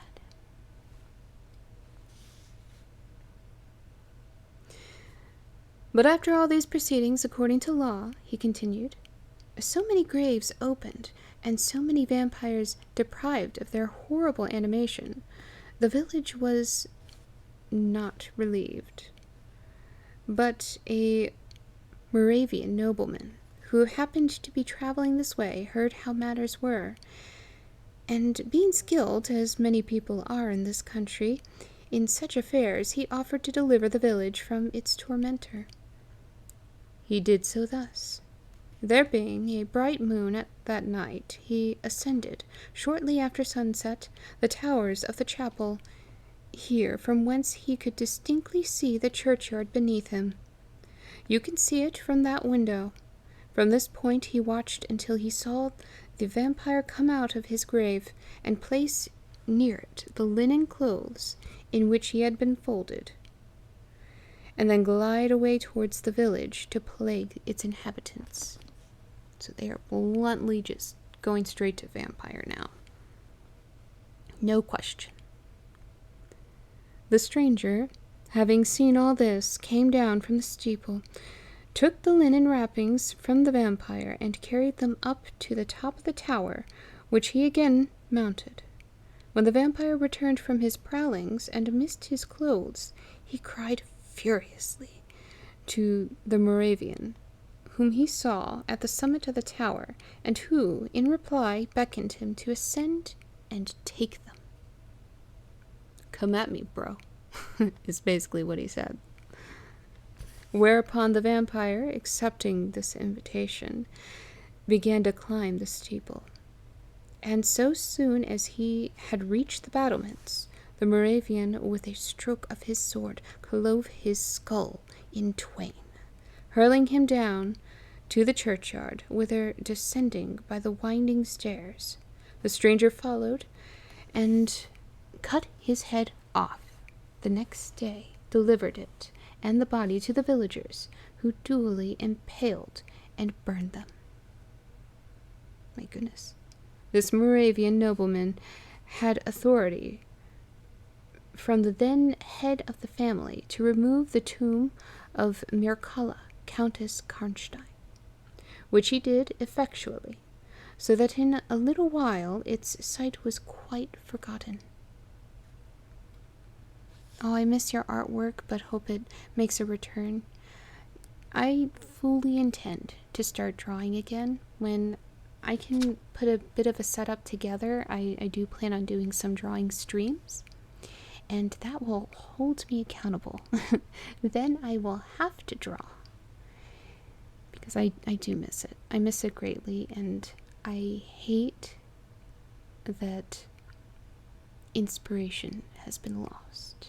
It is a terrible tragedy when an artist loses their inspiration to draw. But it is on my list of many things I wish to accomplish in trying to put my own life back together. Devendor, well, hello. Oh, I'm doing okay. It's a heartfelt evening. You missed my happy tears from earlier because there was a hype train, but I'm doing well tonight. A little sore, very tired, but I'm doing well. And I hope you're doing well as well. You feel that? Yeah. It's tough. When you lose that inspiration, it exacerbates depression that I already deal with. So I'm trying to get that back and feel more like myself again.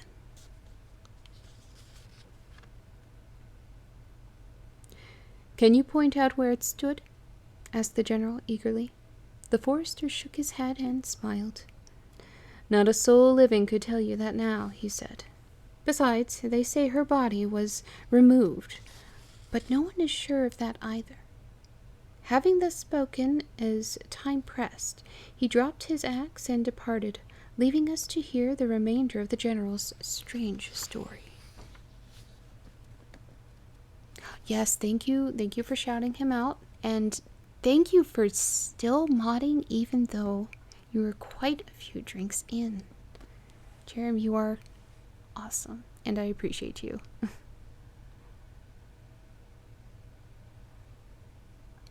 Oh, and you like SCP Containment Breach? Nice. I used to read them. I still read them from time to time. Back in the original 1000 SCP days. You know, I actually made a couple of joke ones myself. They're somewhere. I'll have to find them. I haven't streamed in years, but thank you. Well, maybe streaming can help you as well. It's helping me a lot. My goodness, my mood has improved. And yes, you do handle your alcohol quite well. Alright, enough of my rambles. Chapter 14. The Meeting. My beloved child, he resumed, was now growing rapidly worse. The physician who attended her had failed to produce the slightest impression on her disease, for such I then supposed it to be. He saw my alarm and suggested a consultation. I asked an abler physician from Graz. Several days elapsed before he arrived. He was good and pious, as well as a learned man. Well, he is a doctor, he better be a learned man. Normally I check for these sorts of things, but I may be slightly inebriated. Slightly. You're 10 drinks in. More than 10 drinks in. I don't know. You were definitely inebriated, my friend. There is no proper time to start streaming. As someone who has put it off for years, I've been wanting to stream for years, and people have been telling me to do it. And I just couldn't find the right time. And you know what? Eventually, I just did it. I just did it. That's all you can do. Just do it. Even if it's not the right time for you, just do it. It'll become the right time.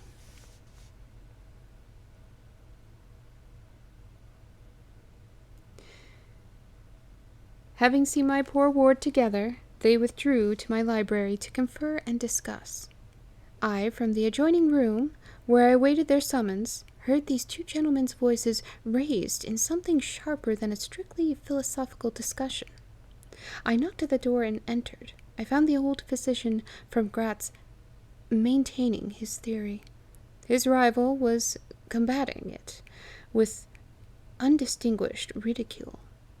Rude. Accompanied with bursts of laughter. This unseemly manifestation subsided, and the altercation ended on my entrance. Sir, said my first physician, my learned brother seems to think that you want a conjurer and not a doctor. Pardon me, said the old physician from Gratz, looking displeased. I shall state my own view of the case in my own way another time. I grieve, Monsieur le General, that my skill and science I can be of no use. Before I go, I shall do myself the honor to suggest something to you. He seemed thoughtful and sat down at the table and began to write. Profoundly disappointed, I made my bow, and as I turned to go, the other doctor pointed over his shoulder to his companion who was writing, and then, with a shrug, significantly touched his forehead. This consultation, then, left me precisely where I was. I walked out into the grounds, all but distracted. The doctor from Gratz, in 10 or 15 minutes, overtook me. He apologized for having followed me, but said that he could not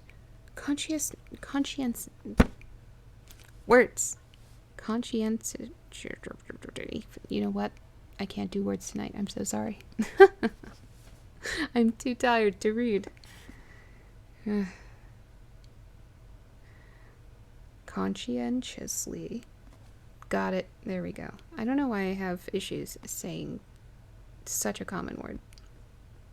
Take his leave without a few more words. He told me that he could not be mistaken. No natural disease exhibited the same symptoms, and that death was already very near. Oh. There remained, however, a day or possibly 2 of life. If the fatal seizure were at once arrested, with great care and skill her strength might possibly return. But all hung now upon the confines of the irrevocable. But I could say that fine. One more assault might extinguish the last spark of vitality, which is, every moment, ready to die. And what is the nature of the seizure you speak of? I entreated. I've stated all fully in this note, which I place in your hands upon the distinct condition that you send for the nearest clergyman, and open my letter in his presence, and on no account read it till he is with you. You would despise it else, and it is a matter of life and death. Should the priest fail you, then, indeed, you may read it. He asked me before taking his leave finally whether I would wish to see a man curiously learned upon the very subject which, after I had read his letter, would probably interest me above all others, and he urged me earnestly to invite him to visit them there, and so took his leave.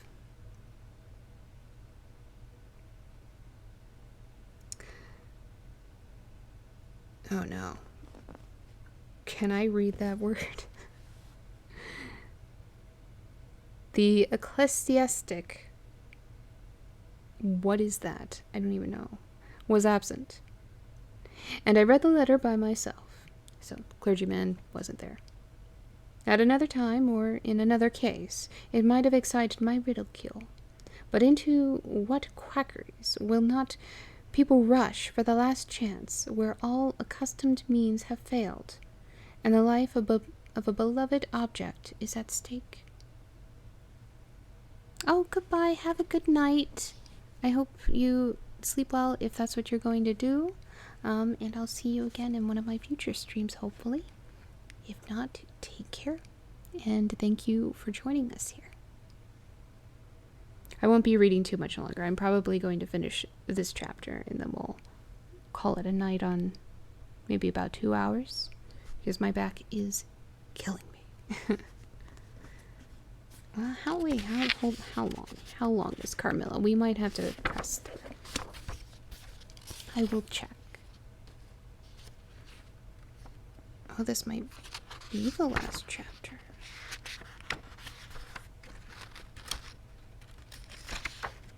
Oh, no, there's chapter 15, but again, it's only a few pages.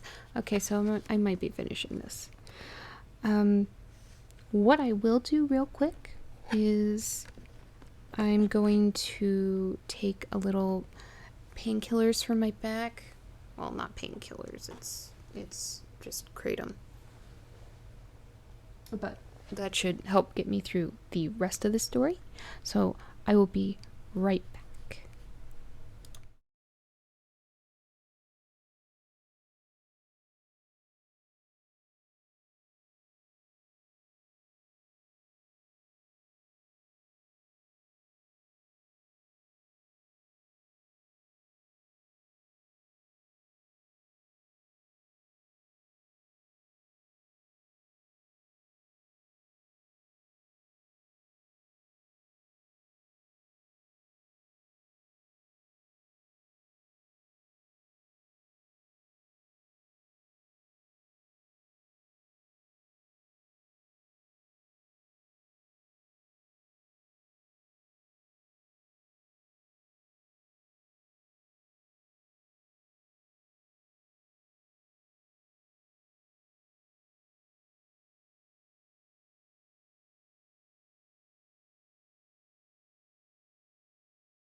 Okay, I'm back. Sorry, this is quite gross.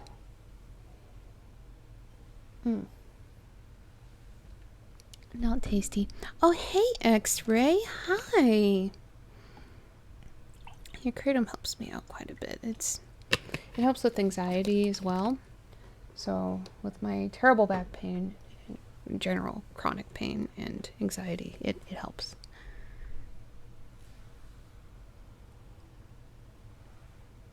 Oh, you think I'm cute? Oh, that's so nice. Oh yeah, the aftertaste is terrible. Actually, have tea down here for that.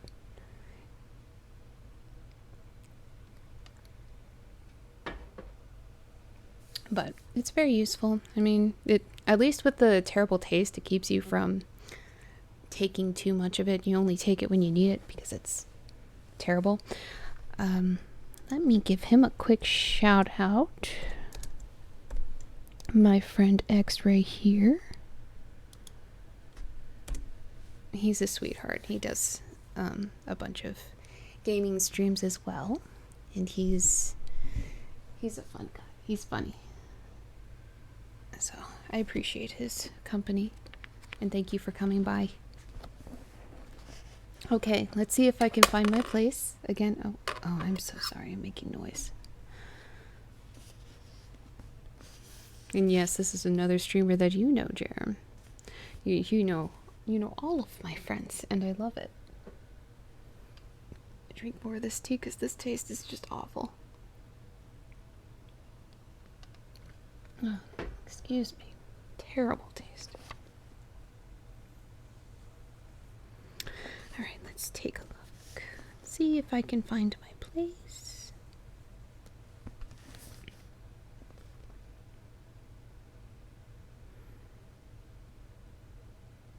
Okay, nothing you will say could be more absurd than the learned man's letter. It was monstrous enough to have consigned him to a madhouse. He said that the patient was suffering from the visits of a vampire. The punctures which she described as having occurred near the throat were, he insisted, the insertion of those two long, thin, sharp teeth, which, it is well known, are peculiar to vampires. No, it does say that. Okay. I thought it would say particular, but no, it says peculiar. And there could be no doubt, he added, as to the well-defined presence of the small, livid mark which all concurred in describing as that induced by the demon's lips, and every symptom described by the sufferer was in exact conformity with those recorded in every case of a similar visitation. I feel like I'm too high up on my camera. Oh, I did put a pillow down, that's why. Here we go, we'll try that. That's a little better. My lighting's terrible. I don't have all of my lights unpacked, so I only have my ring light and the overhead lights in the room. So I'm sorry if I don't have my wonderful mood lighting. The red accent light is not here tonight. Being myself wholly skeptical as to the existence of any such portent as the vampire, the supernatural theory of the good doctor furnished, in my opinion, but another instance of learning and intelligence oddly associated with some one hallucination. I was so miserable, however, that rather than try nothing, I acted upon the instructions of the letter. You two are cute.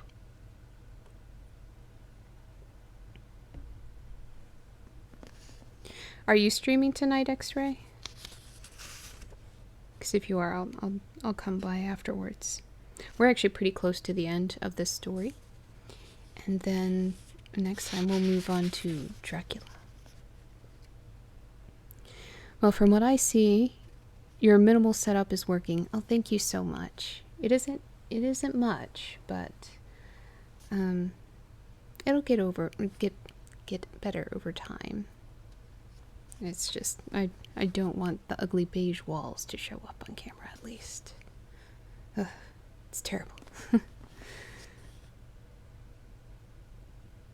I concealed myself in the dark dressing room that opened upon the poor patient's room, in which a candle was burning, and watched there till she was fast asleep. I stood at the door, peeping through the small crevice, my sword laid on the table beside me, as my directions prescribed, until a little after 1, I saw a large black object, very ill-defined, crawl, as it seemed to me, over the foot of the bed, and swiftly spread itself upon the poor girl's throat, where it swelled in a moment into a great palpitating mass. Oh, I.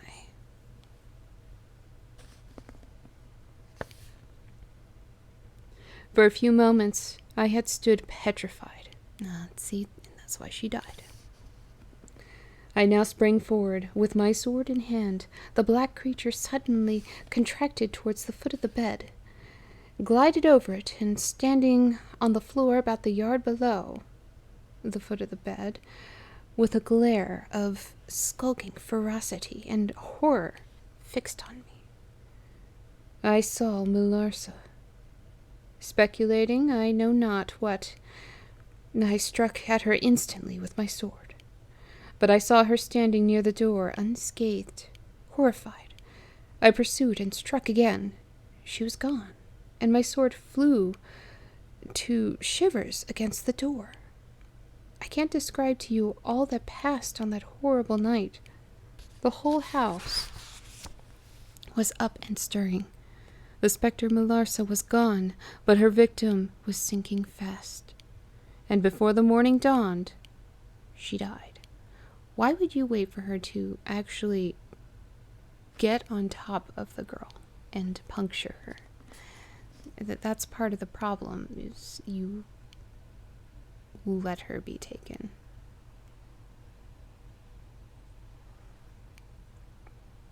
You knew what was going to happen, and you let it. For shame. For shame, General. The old general was agitated. We did not speak to him. My father walked to some little distance and began reading the inscriptions on the tombstones. And thus occupied, he strolled into the door of a side chapel to prosecute his researches. The general leaned against the wall, dried his eyes, and sighed heavily. I was relieved on hearing the voices of Carmilla and Madame, who were at that moment approaching. The voices died away. Oh no, here comes Carmilla. It's going to get complicated.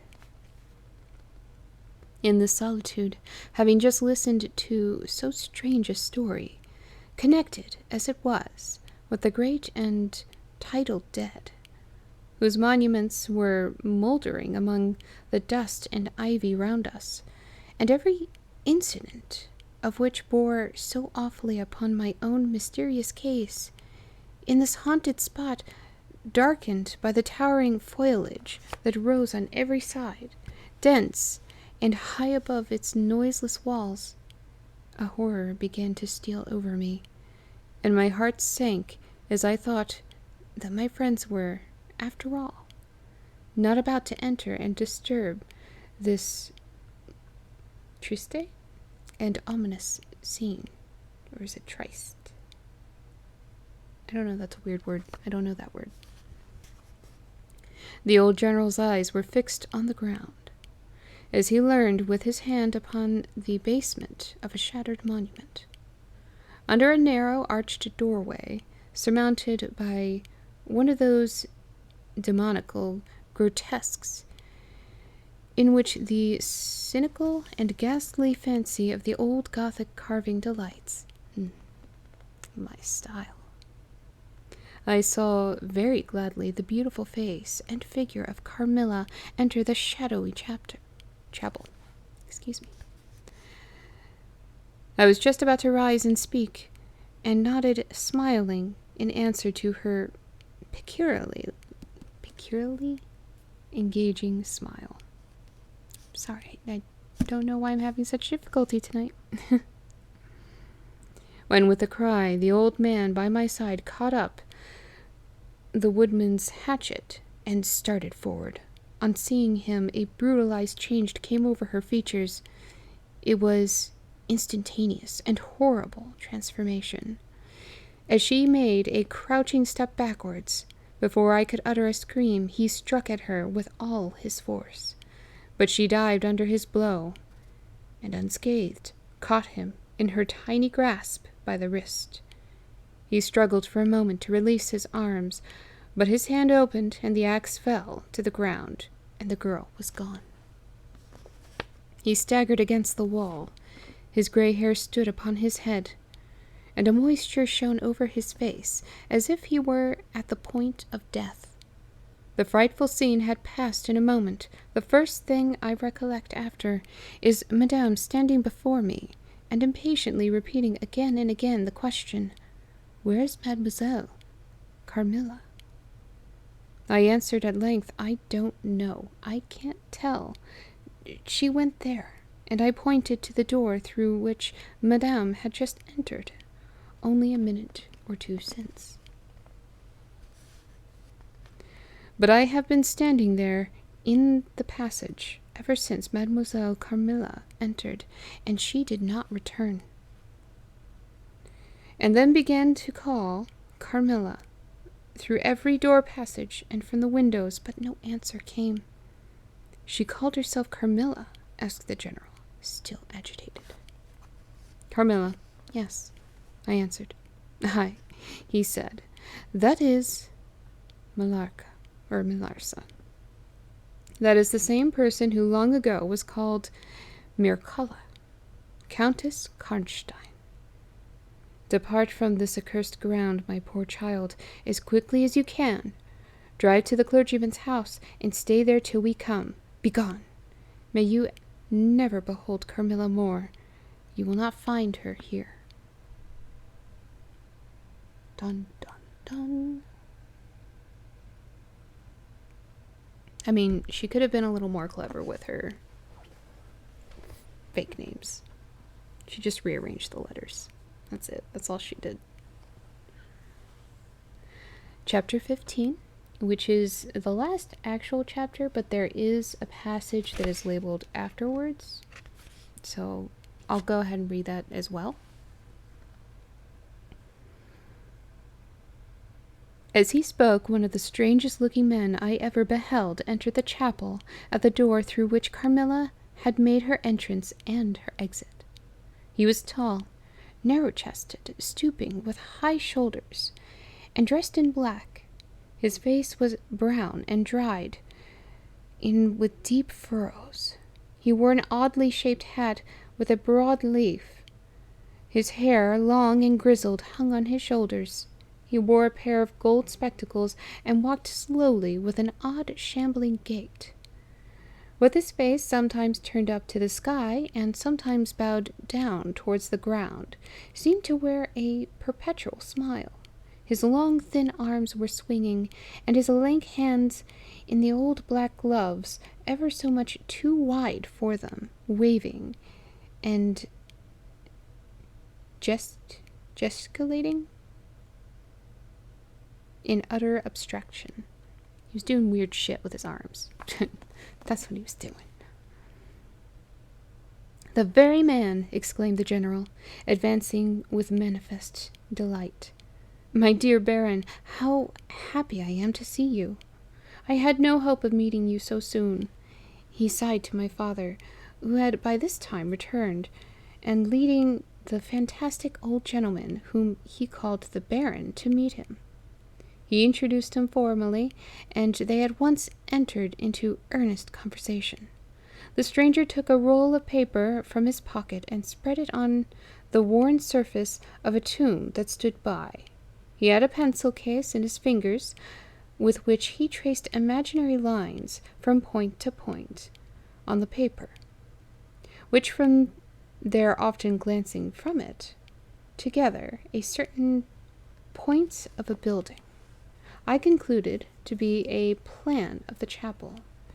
He accompanied what I may term his lecture with occasional readings from a dirty little book, whose yellow leaves were closely written over.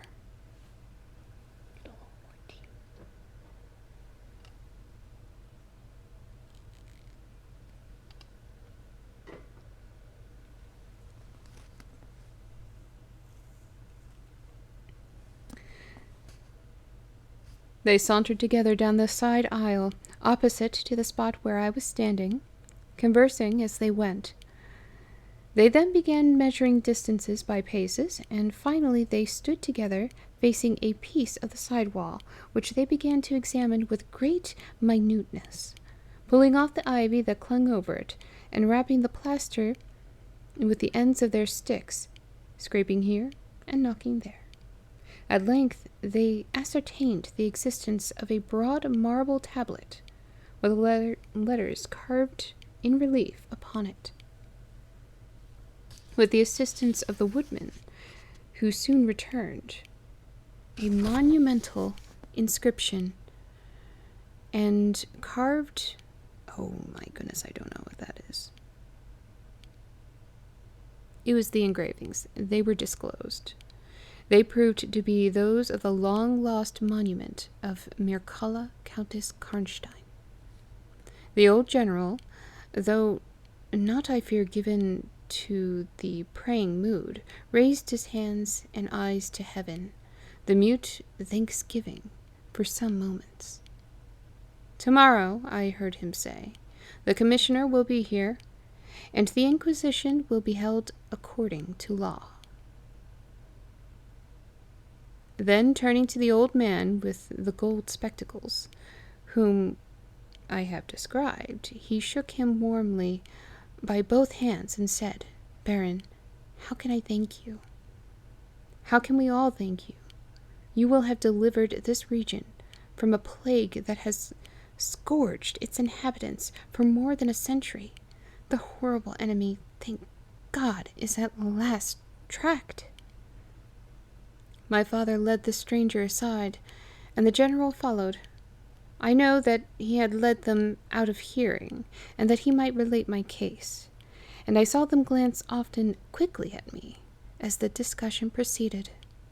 My father came to me, kissed me again and again, and leading me from the chapel said, "It is time to return. But before we go home, we must add to our party the good priest who lives but a little way from this, and persuade him to accompany us to the Schloss."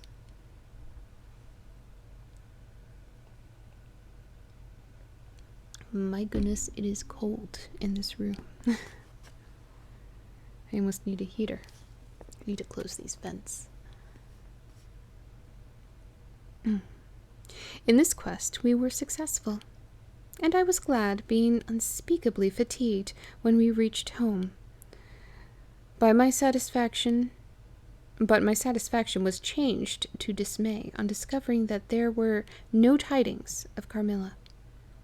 Of the scene that had occurred in the ruined chapel, no explanation was offered to me, and it was clear that it was a secret which my father, for the present, determined to keep from me. It's a little obvious, but she's still not getting it. I don't understand how she's not getting it.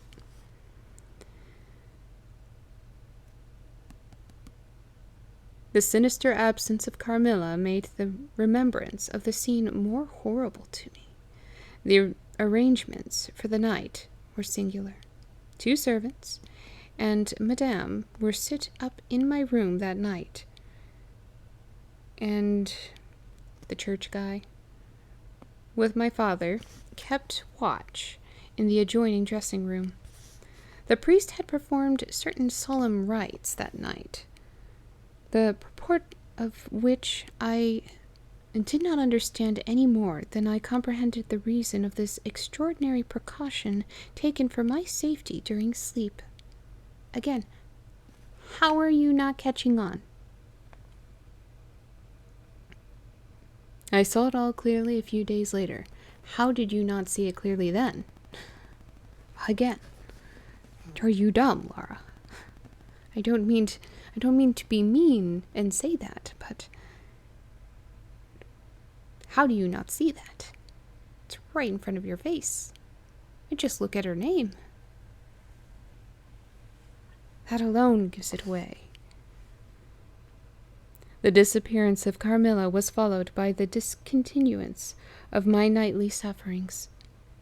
You have heard, no doubt, of the appalling superstition that prevails in Upper and Lower Styria and Moravia, Silesia, and in Turkish Serbia, in Poland, even in Russia. Oh my goodness. The superstition, so we must call it, of the vampire. If human testimony, taken with every care and solemnity, judicially before commissions innumerable, each consisting of many members, all chosen for integrity and intelligence, and constituting reports more voluminous, perhaps, than exist upon any other class of cases, is worth anything. It is difficult to deny, or even to doubt, the existence of such a phenomenon as the vampire. For my part, I have heard no theory by which to explain what I myself have witnessed and experienced, other than that supplied by the ancient and well-attested belief of the country. The next day, the formal proceedings took place in the chapel of Karnstein.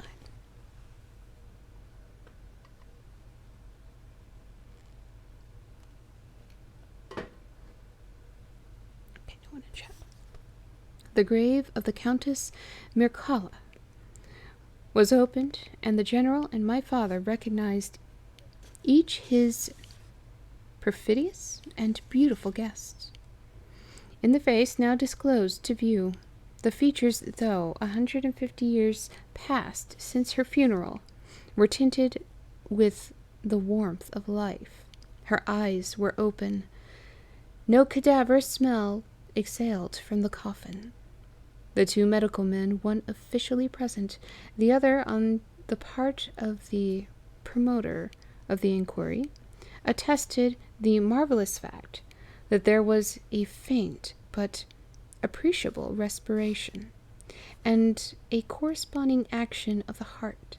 The limbs were perfectly flexible, the flesh elastic, and the leaden coffin floated with blood. Oh my! In which, to a depth of 7 inches, the body lay immersed. Oh my goodness. She's just bathing in blood in that coffin. See, Manliace? I don't understand what that means, but hello.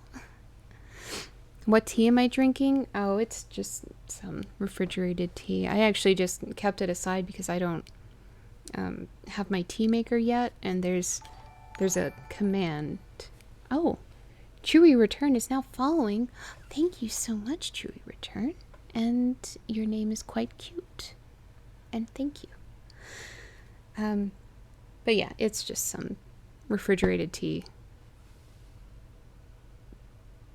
I don't know what that means either. I'm sorry. I'm assuming you're saying something nice, maybe? I only speak English. Well, there's some German in there too, but that is very much not German. But yes, hello and welcome. We are just finishing up Carmilla. And they found the body of the Countess immersed in blood in a coffin. I bet it was a lovely scene. Here then were all the admitted signs and proofs of vampirism. Means I stopped. I stopped? I'm confused.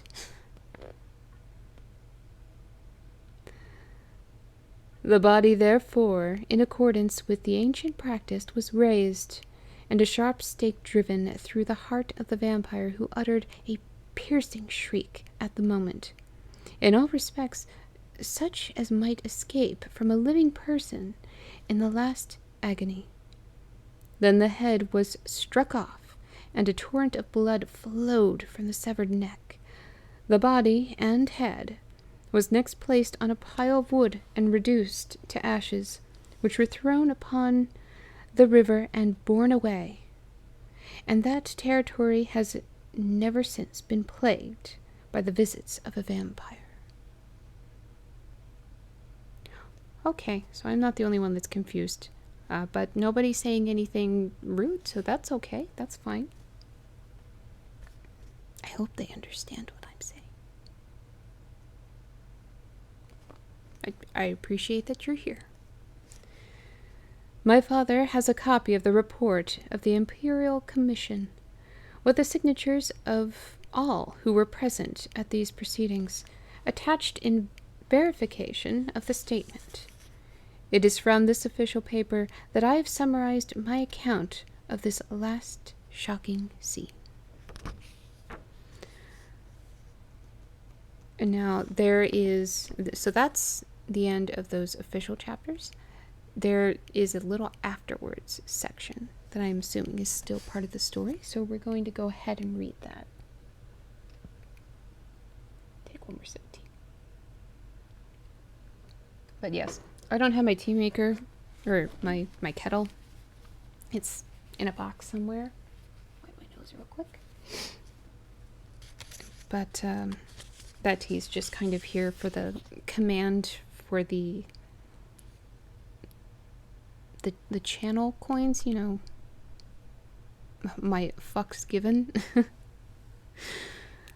There's one that involves tea or coffee, and I don't have my coffee maker either. They're both still packed, so I'm just keeping this tea it's like a weird instant tea that isn't great, but it's counts. Yeah, I need to do some unpacking. I don't have any. Well, I have a little bit of furniture. I have stuff I can work with right here. It was just brought in today. XMZ Psychotic, hi. Hello and welcome. It's so good to see you again. You caught the very end of Carmilla. There seems to be an afterwards passage in this story. So I'm curious to see what it is. But basically, they finally found the body of the Countess Karnstein, who had a fake name, which was Carmilla.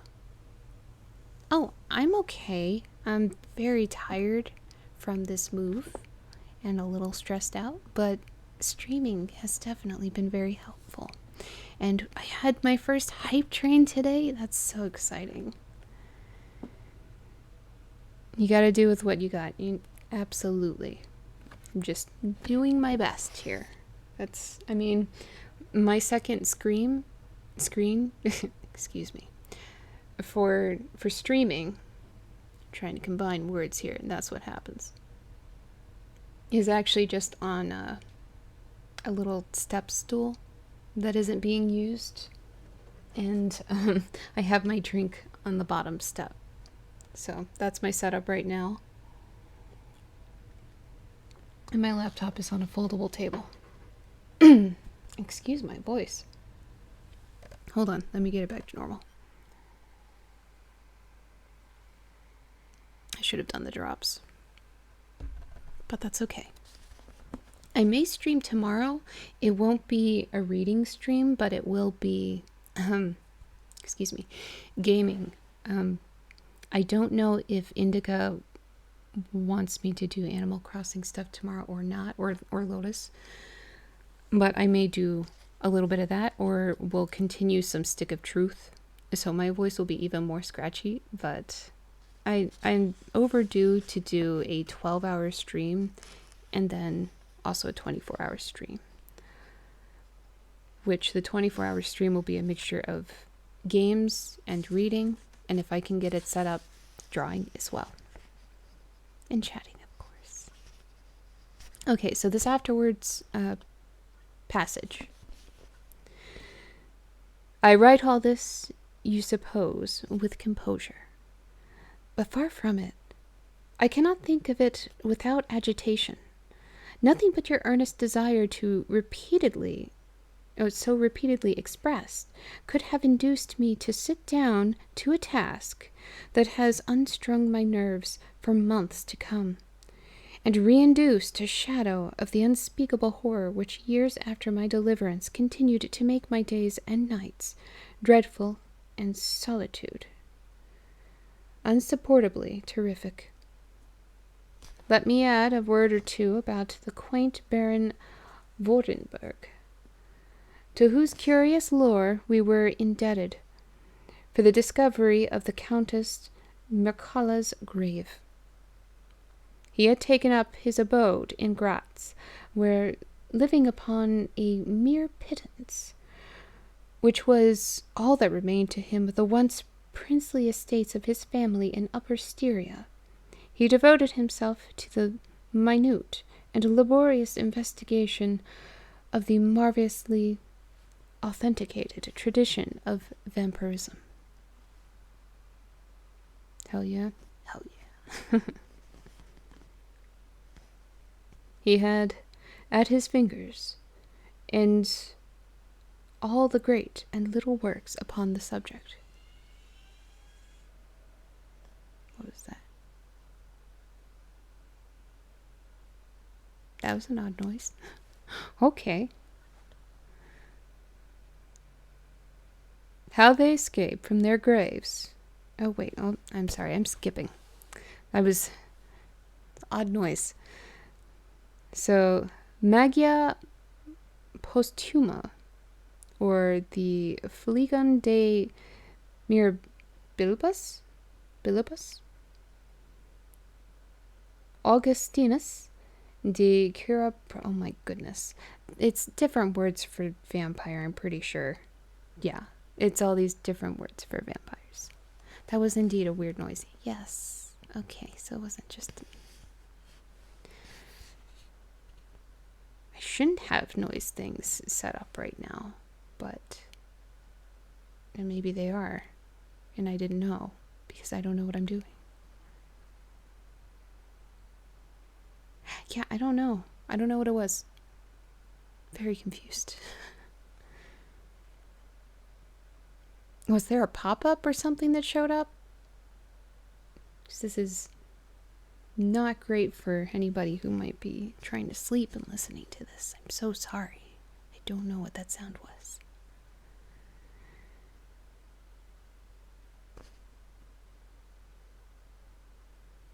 Let's see. So there's a bunch of books that were written by John Christopher Herrenberg and 1,000 others, among which I remember only a few of those which lent to my father. He had a voluminous digest of all the judicial cases, from which he had extracted a system of principles that appeared to govern, some always and others occasionally only, the condition of the vampire. I may mention in passing that the deadly pallor? Yeah, attributed to that sort of revenants is a mere melodramatic fiction. The present in the grave, and when they show themselves in human society, the appearance of healthy life. When disclosed to light in their coffins, they exhibit all the symptoms that are enumerated as those which proved the vampire life of the long dead Countess Karnstein. A rogue Roomba? No, there's nothing down here that could be making that noise that I know of, unless there's some weird stuff going on in the neighborhood. There was parties with fireworks last night, but it seems a little late for that. Yeah, it's almost 3 a.m. It's strange. How they escape from their graves and return to them for certain hours every day without displacing the clay or leaving any trace of disturbance in the state of the coffin or the cerements has always been admitted to be utterly inexplicable.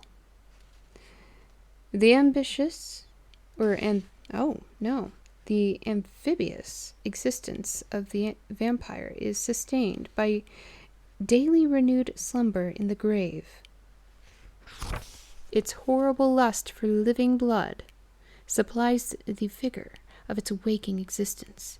The vampire is prone to be fascinated with an engrossing vehemence, resembling the passion of love by particular persons. In the pursuit of these, it will exercise inexhaustible patience and stratagem. For access to a particular object may be obstructed in 100 ways. It will never desist until it has satiated its passion and drained the very life of his coveted victim. But it will, in these cases, husband and protract its murderous enjoyment with the refinement of an epicure, and heighten it by the gradual approaches of an artful courtship. In these cases, it seems to yearn for something like sympathy and consent. In ordinary ones, it goes direct to its object, overpowers with violence, and strangles and exhausts, often at a single feast. Oh, hey, Power Up. Baltimore was lit up with fireworks earlier. No idea why. I don't know why either. It's not even July yet. Which, okay, stopping for a moment. We have a little more to read, but we have to stop for a moment because I have to do the shout out. I don't know if Jerem's still here. Where are you? So, shout out to my friend Power Rob, who does so much shit. Oh my god, dude. He does so much. You're just being toxic. That's okay. That's fine. You do you. I've got this. So, shout out for my friend. He does a bunch of music. He's a vocal coach. He has been in theater, but that's not going on right now. And he mods game systems and plays video games with me, which is a fun time. He's a very good friend of mine. So definitely, if you want any mods, if you want any help with your voice, or if you just want to listen to really good music, hit him up, look up his stuff, and try and convince this man to stream. He needs to be streaming. I keep telling him, and he's not doing it yet. Oh, gunfire at first? Yeah. Oh, of course. You're very welcome. I will get you to stream one of these days. One of these days. I do love that your last game was Doom, though. I forgot to get my gear earlier. I want to sometime soon. And come stream with me then. I have gear. It's a little makeshift, but I have gear. You really don't need that much. Because I've seen most of your setup, and you could easily do it. I have to find where I was. I just got Doom and Far Cry 5. Oh, nice. I can stream straight from it. Oh, yeah, with the Vita, you should definitely stream from that. Absolutely.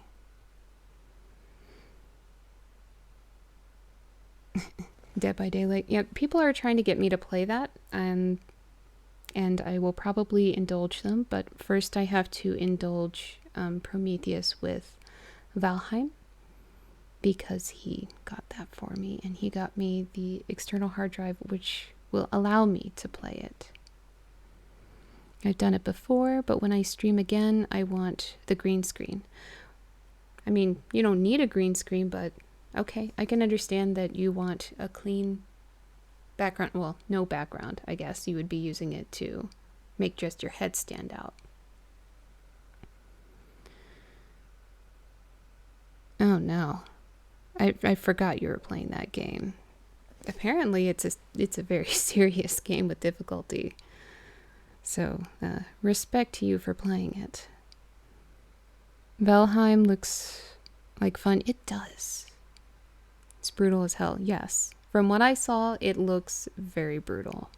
And, well, I know you like those brutal games. I'll watch it. Just do it. Set up your streaming and do it. A bunch of farm animals charging on you, the Wolf 3D engine. Yeah. It's a fun watch, fun play, I'm sure. The first 4 episodes are on my YouTube. I'll have to take a look at that. Maybe that's what I'll fall asleep to today. As far as green screen goes, wouldn't your current hair color react to it? What? Green screening? He doesn't... I don't know of anybody with green hair. Nobody has green hair. Shut up, Ellie. I'm sorry if the mic is picking that up. We're going to move this up a little bit just to try and... I'm a little hungry, apparently. My belly does that when I'm not wearing my corset sometimes.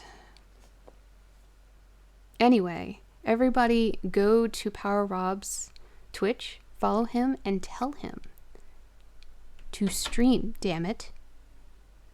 And then go to his Twitter and do it there too. He's on my Twitter.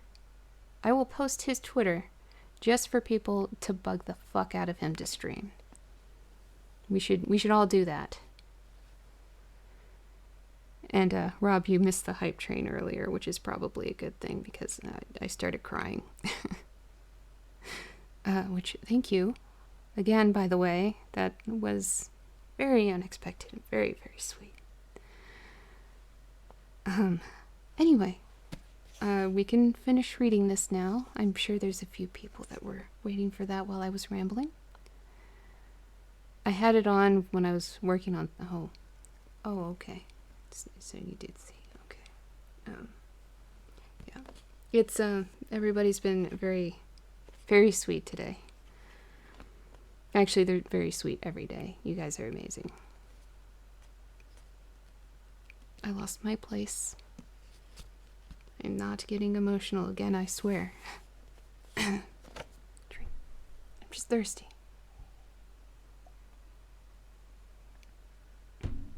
It's been a rough week. Let's see. The vampire is apparently subject, in certain situations, to special conditions.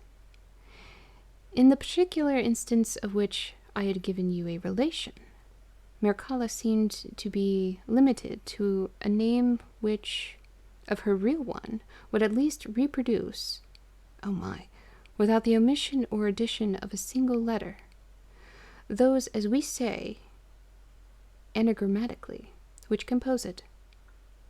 Carmilla did this. So did Melarsa. My father related to the Baron Vordenburg, who remained with us. They spelled it different that time. This was spelled differently earlier in the book. It was Vordenburg, but now it's Vordenburg. Anyway, who remained with us for 2 or 3 weeks after the expulsion of Carmilla. The story about the Moravian nobleman and the vampire at Karnstein churchyard, and then he asked the Baron how he had discovered... Are you texting me right now? Okay, no, it's not you this time. It's not you, Rob. I saw that earlier. I'm not upset by it, though, and it's totally okay if people text me. And I can't look at it, but it's fine. I keep my phone on silent for that very reason. I lost my place again. Oh, yes, and then he asked the Baron how he had discovered the exact position of the long-concealed tomb of the Countess Mircalla. The Baron's grotesque features puckered up into a mysterious smile. Ew.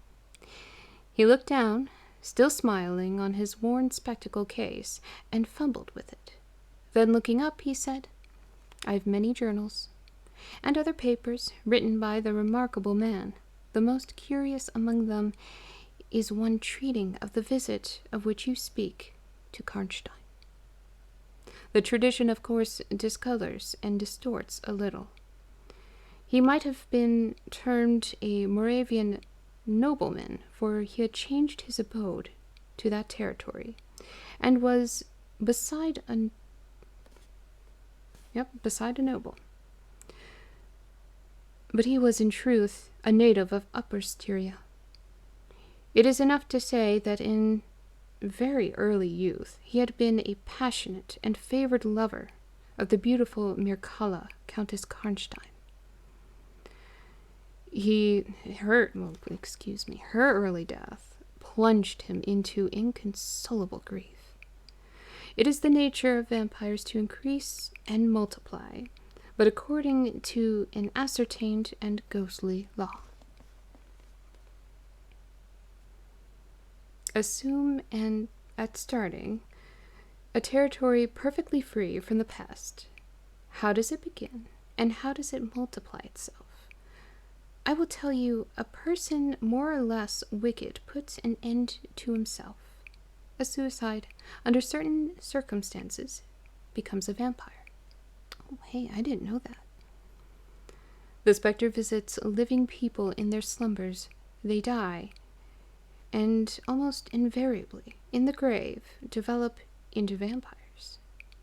This happened in the case of the beautiful Mircalla, who was haunted by one of those demons, my ancestor Vordenburg, whose title I still bear, soon discovered this, and in the course of the studies which he devoted himself, learned a great deal more. Among other things, he concluded that suspicion of vampirism would probably fall sooner or later upon the dead countess, who in life had been his idol. He conceived a horror, be she what she might, of her remains be profaned by the outrage of posthumous execution. He has left a curious paper to prove that the vampire, on its expulsion from its amphibious existence, is projected into a far more horrible life, and he resolved to save his once beloved Mircalla from this. He adopted the stratagem of a journey here, a pretended removal of her remains, and a real obliteration of her monument. When age had stolen upon him, and from the veil of years he looked back on the scenes he was leaving, he considered, in a different spirit, what he had done, and a horror took possession of him. He made the tracings and notes which have guided me to the very spot, and drew up a confession of the deception that he had practiced. If he had intended any further action in this manner, death prevented him, and the hand of a remote descendant has, too late for many, directed the pursuit to the lair of the beast. We talked a little more, and among other things he said was this: one sign of the vampire is the power of the hand. The slender hand of Mircalla closed like a vice of steel on the general's wrist when he raised the hatchet to strike. But its power is not confined to its grasp. It leaves a numbness in the limb it seizes, which is slowly, if ever, recovered from. The following spring my father took me a tour through Italy? That's okay, that's a weird sentence. The following spring my father took me a tour through Italy. Not on a. It's just took me a tour. That's weird setup, but okay. We remained away for more than a year. It was long before the terror of the recent events subsided, and to this hour the image of Carmilla returns to memory with ambiguous alternations.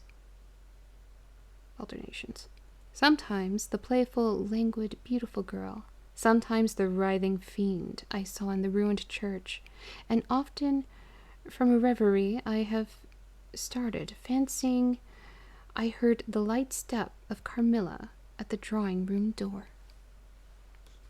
Let me see if there's any more. Nope. And that is the end of Carmilla. All right.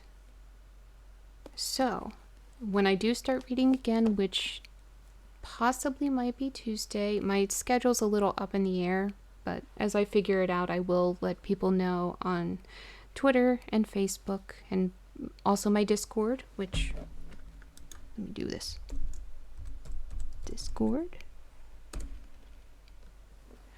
So if you want updates of when I'm streaming, I announce it on Discord when I'm going live. And, there's a few fun conversations there. It's not super active right now because I'm still somewhat new to streaming, but I'm hoping to build it up some more. I also take suggestions for things to read, for games to play. It doesn't guarantee that I'll play it, but or read it, because there's rules with the reading. I only read things that are in the public domain or that I have direct permission from the copyright holder to read. Okay, you have me on both? Awesome. Sweet. Good. Twitter gets some fun things too. If you want to see any of my other stuff, which I know a few of you already got everything. This is for the ones that don't. Let's see. Shut up, Belly. There's a link tree, and you can find most of the things there. Oh, you just joined? Yay! I'll be sure to bother you after the stream. So the next reading, I'm going to shoot for Tuesday for the next reading. Please, Belly, let me speak. Stop interrupting me. And we will be starting with, we're reading in a weird order. We started with the last story, and now we're going to go to Dracula afterwards. So that'll be the next one, is Dracula. And then we'll just go through the book and read all of those. And I'm trying to think, we can read some more from Murmurs. We didn't finish Murmurs, so there's some more stories in there that we can read. And I'm also, I might be getting another independent author's book to read, so that'll also be fun. If you write stories and you want me to read for you and give you a little promotion, I will happily do so. I know I'm not a big streamer, but I do try to support independent artists and authors and everybody. I generally just like to support other people. And I'm not looking at chat. Hold on. Oh, you joined too? Awesome. Thank you. Also, in regards to reading other stories down the line, would you have any interest in the Darkly Dreaming of Dexter, or would that be risking copyright claim? It would probably be risking it. I don't know when that came out or when that was written. So, would have to do a little research on that. Would probably have to contact the author about that. I can actually stop recording right now for the YouTube people. We'll stop that. To the YouTube people, good night. I hope you enjoyed it. Sleep well.